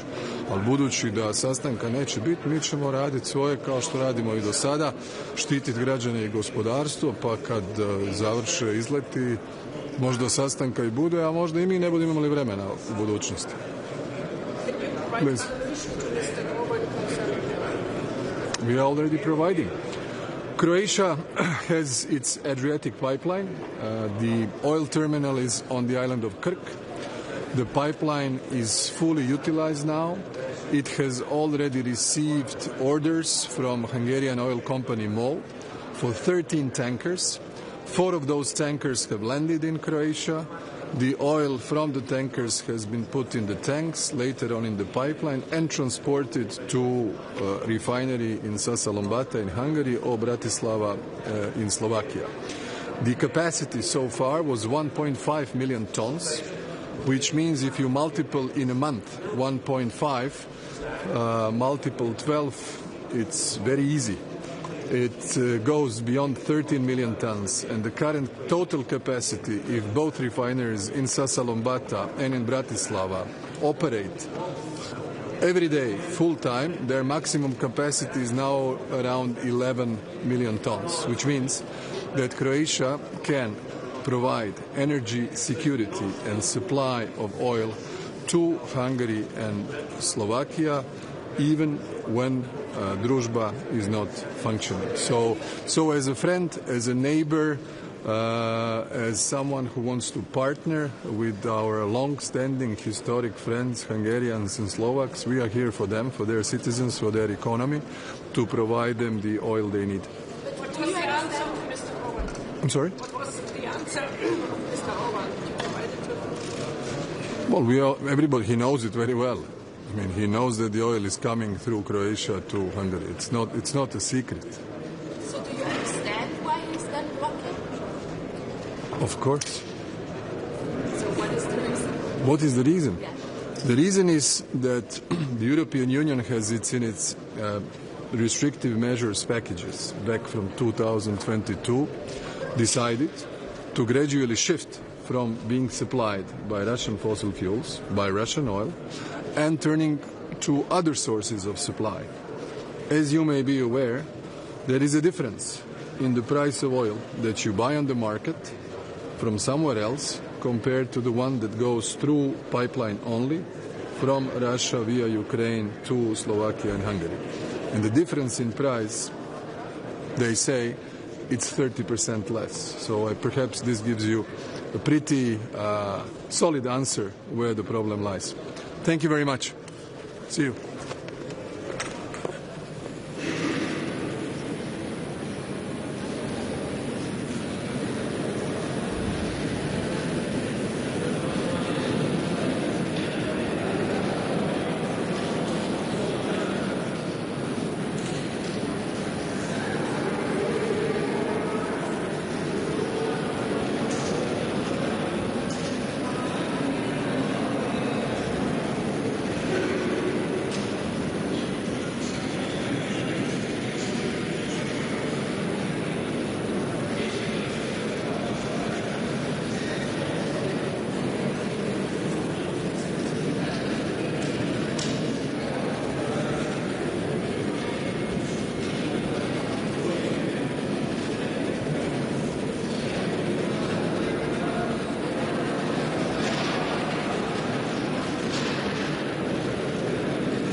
Yeah, the only solution is to revise.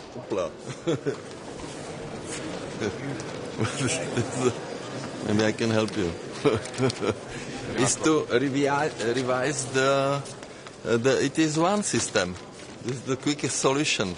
So we are discussing about competitiveness since Albert Wiesen, and so many proposals, single markets and capital union and energy highways and technologies. But all these measures will take a lot of time. And the only one which we are proposing is to exempt the intensive energetic industry from the ETS1 system. This is the only way. Are you going to convince Mr. Orban to change his mind on Ukraine? No, I am not going to convince Mr. Orban. This is his issue, not mine. I am here to fight for the European industry.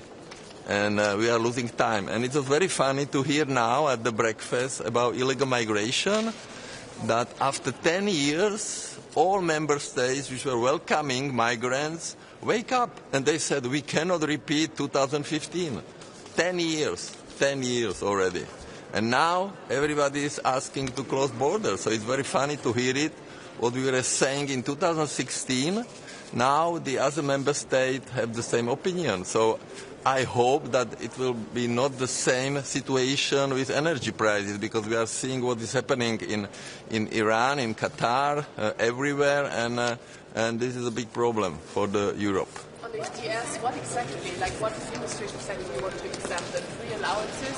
Yes, accept them from the system of allowances, because the Commission said in 2020 the forecast for the price of ETS1 was in 2030 26.50, and we had in January 87. So the Czech industry paid 13 billion euro for ETS allowances. So this is of course destroying industry, and Draghi report was saying clearly that the metallurgical industry and other industries are losing capacities, and of course they are not in competitiveness against China and the United States. Thank you. With close to the Strait of Hormuz, have on European countries, Of course we have, but you have to see how much cost the gas this morning or crude oil. Everything exploding, and after Israeli attack on this gas field and an Iranian attack on Qatar, this is of course again the problem of Europe. But this is now a general problem for all countries, because of course for fertilizer and ammonia supplies everything is blocked.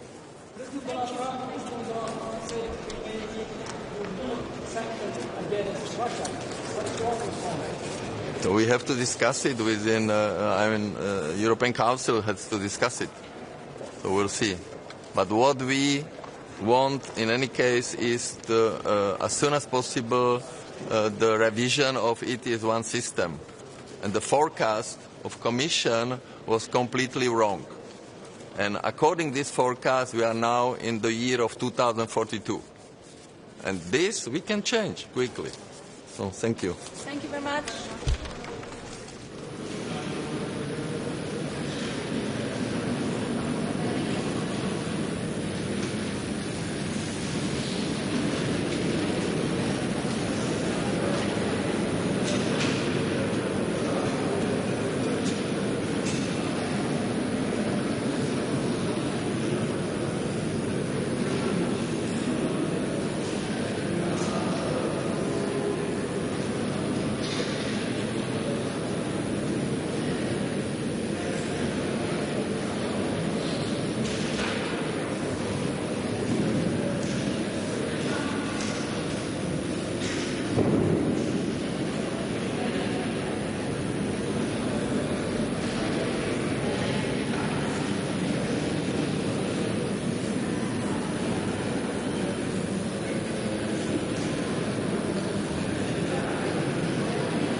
IBC. Bonjour messieurs, dames, merci beaucoup d'être là. Je vais vous dire quelques mots avant ce Conseil européen. D'abord, nous allons évoquer pendant ce Conseil les questions de compétitivité suite à la retraite stratégique que nous avons effectuée il y a quelques semaines. Là-dessus, le cap que nous défendons est clair, les conclusions de ce Conseil sont tout à fait bonnes. Nous voulons plus de simplification, un approfondissement du marché unique européen pour aller plus vite, pour être plus compétitif. Nous voulons plus d'investissements, en particulier en matière d'innovation, de recherche, de technologie. Nous voulons une diversification de nos partenariats qui est nécessaire dans le contexte géopolitique que nous connaissons. Et nous défendons une préférence européenne dans des secteurs stratégiques clés pour protéger justement notre capacité à innover ou les capacités de production que les Européens ont. Le texte reflète ces priorités avec un agenda clair et des résultats dans les semaines et les mois qui viennent. Le deuxième sujet sur lequel je souhaitais insister, c'est la régulation des questions numériques. Comme vous le savez, nous sommes en train de parachever une réforme pour protéger nos enfants, nos adolescents de moins de 15 ans en France. Et il reviendra à la Commission européenne de prendre les dispositions pour pouvoir vérifier l'âge. C'est sa compétence. Nous avons une initiative que plusieurs États membres poursuivent. J'ai pu écrire aussi à la présidente de la Commission à cet égard. Et c'est un point important sur lequel nous avançons à plusieurs. Parlant des questions de régulation des réseaux sociaux, de l'intelligence artificielle, je défendrai dans ces conclusions et lors de cette session aussi la lutte contre les interférences et les manipulations de l'information. Il y a à chaque élection aujourd'hui en Europe des interférences qui troublent les processus électoraux.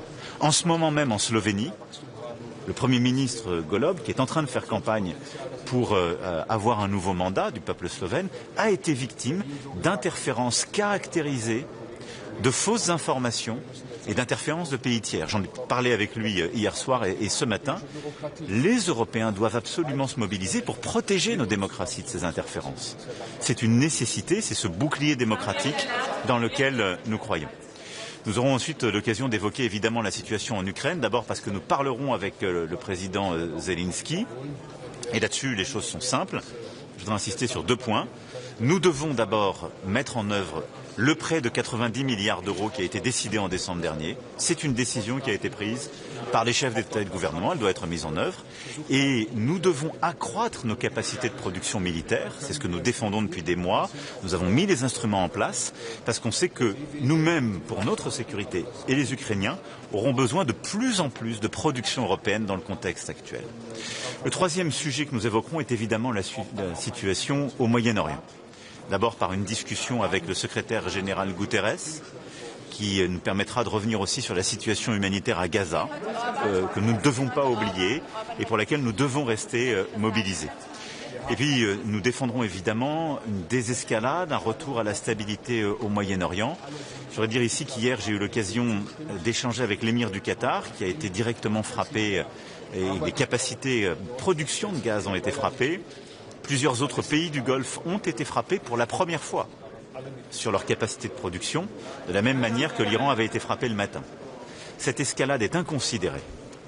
J'ai pu hier ensuite parler avec le président Trump et il a, dans la nuit, lui-même appelé à cesser tous ces bombardements et ces attaques contre les infrastructures civiles, gaz, pétrole, mais aussi eau.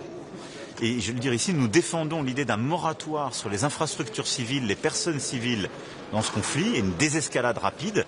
Et alors que la région entre dans une période de fête religieuse, je pense que tous les esprits devraient se calmer et le combat devrait stopper au moins pour quelques jours pour essayer de redonner une chance aux négociations. Et c'est un point absolument clé, là aussi, de notre agenda. Et donc la France défend, comme à chaque fois, le retour à la négociation, le retour au dialogue, la désescalade dans la région. Voilà ce dont nous allons parler. Évidemment, nous aurons aussi l'occasion d'évoquer beaucoup d'autres sujets, les questions migratoires. Nous aurons un sommet zone euro, mais c'était les points essentiels que je voulais aborder dans ces propos introductifs. Oui. Est-ce que vous avez le sentiment qu'un accord là-dessus peut se dégager et surtout est-ce que vous avez soumis un moratoire iraniens? On est en train de le faire, j'espère que ça aboutira. Comme tous, je le savais, cela ne dépend pas de nous.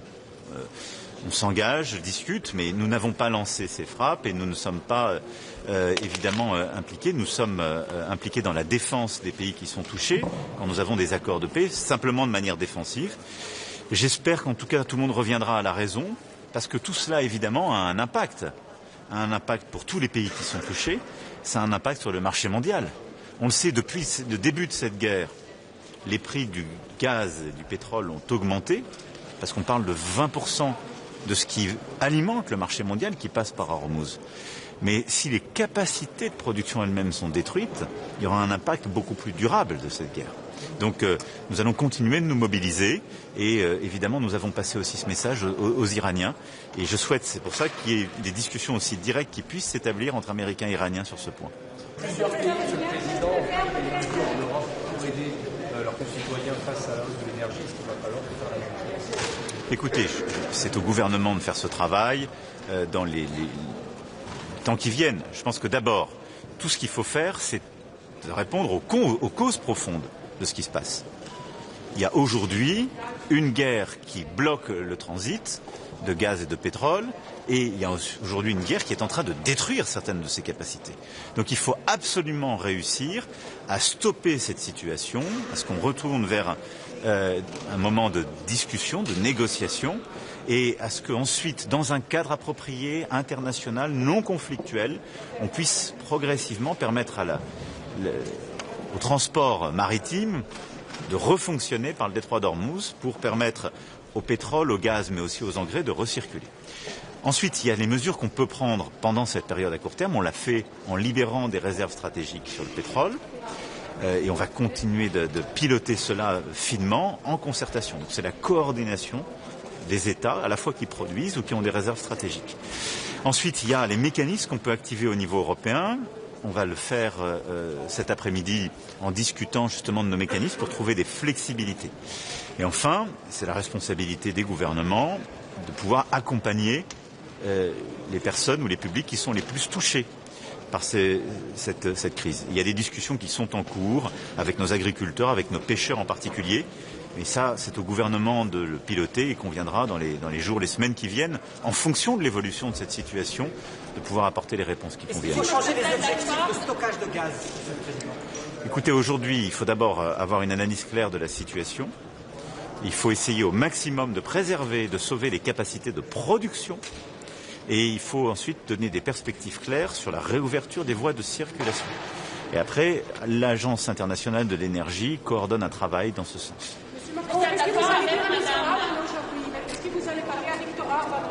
Je parle à chaque fois à Viktor Orban et je souhaite, nous, qu'on avance sur le soutien à l'Ukraine, qui en a besoin, et qu'on tienne notre parole sur les 90 milliards d'euros de prêts. Plusieurs Français ont été arrêtés à Dubaï parce qu'ils ont filmé la guerre. Est-ce que vous avez des nouvelles d'eux et que fait la France? Nous sommes dans une discussion avec les autorités, évidemment sur le plan administratif et judiciaire, pour que leur situation soit réglée. Nous avons lancé les démarches avec notre ambassade et l'ensemble des équipes pour que nos compatriotes, d'abord que la situation soit clarifiée et que nos compatriotes puissent être justement libérés dans les plus brefs délais. Une question sur les municipales en France. Vous avez été accusé par un candidat socialiste à la mairie de Paris d'être intervenu personnellement sur la candidate Sarah Knafo pour qu'elle se désiste. Vous le disiez à démenti ce matin, mais quelle est votre réponse? Écoutez, ces propos n'ont aucun sens. Ils déshonorent un peu la personne qui les dit comme ça à l'emporte-pièce, parce que c'est pas sérieux. Donc non, je ne connais pas Madame Knafo à titre personnel et je n'interviens pas du tout dans ces municipales. La discussion que nous sommes en train d'avoir montre que j'ai largement autre chose à faire. Donc les municipales doivent se tenir dans le cadre le plus respectueux, le plus républicain, mais tout ça est strictement faux et je crois n'est pas à la hauteur.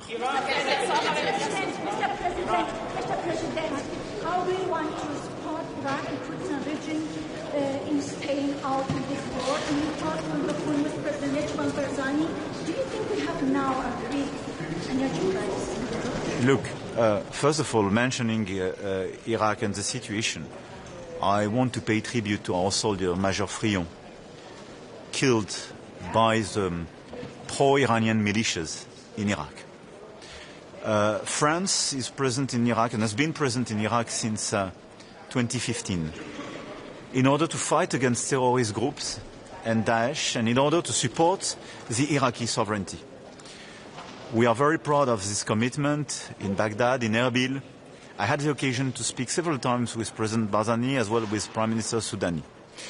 And we stand with Iraq and with its sovereignty and its territorial integrity. What we ask is total clarity in the fight against any militias targeting French people and French soldiers, because these people are targeting de facto the Iraqis' interests, and they are spoiling the interests of Iraqi people. Now, I really believe that Iraq should be apart from this war and preserve this sovereignty, and all the groups interfering in this war are taking a great responsibility. Je vais répondre peut-être. Est-ce qu'il y a d'autres questions sur la situation? Je vais rejoindre. Je pense que le mécanisme dit ETS, en particulier ETS 1, est un bon mécanisme parce qu'il permet de faire la transition en préservant la compétitivité, donc il réconcilie nos objectifs de compétitivité et de climat. Il faut donc le préserver. Par contre, dans le contexte actuel, nous devons trouver des flexibilités, des souplesses qui nous permettent, dans l'environnement international que nous connaissons, de répondre à la crise. Mais il faut garder la structure, garder la philosophie, garder l'approche et ne pas perdre de vue justement ce qui est aussi important pour les Européens. Merci beaucoup, je vais retrouver mes collègues. Merci beaucoup. Pardon ? L'objectif, c'est d'apporter notre soutien plein et entier au peuple libanais, aux autorités libanaises. Et au fond, nos objectifs sont simples. Nous voulons aider le Liban dans son intégrité territoriale, sa souveraineté, sa sécurité. Pour ce faire, il faut aider les autorités libanaises, politiques et militaires, à reprendre le contrôle, à avoir le monopole des armes, comme l'a dit très clairement le président Aoun. Et donc, leur permettre d'orchestrer ce travail, de récupérer les armes, toutes les capacités, et de les enlever au Hezbollah. La deuxième chose, c'est ensuite de convaincre Israël que ce travail est à faire par les Libanais et les forces armées libanaises, et non pas en violant la souveraineté territoriale libanaise ou en bombardant le territoire libanais. Il y a des propositions, il y a un travail. Comme vous le savez, il y a un mécanisme de coordination qui existe avec les États-Unis et la France. Et c'est dans ce cadre, avec les États-Unis, que nous continuons de travailler et nous aidons le président Aoun, le Premier ministre Nawaf Salam, et nous sommes totalement à leur côté. Merci beaucoup. On a en tout cas avancé. Moi, je crois beaucoup à ce projet. Je pense qu'il est pertinent stratégiquement. Et je vais vous dire, les armées françaises et allemandes pensent qu'il c'est pertinent. Les industriels, je les ai vus, vous disent c'est pertinent. Ils n'arrivent pas à s'entendre. Notre travail, c'est de faire en sorte qu'ils s'entendent.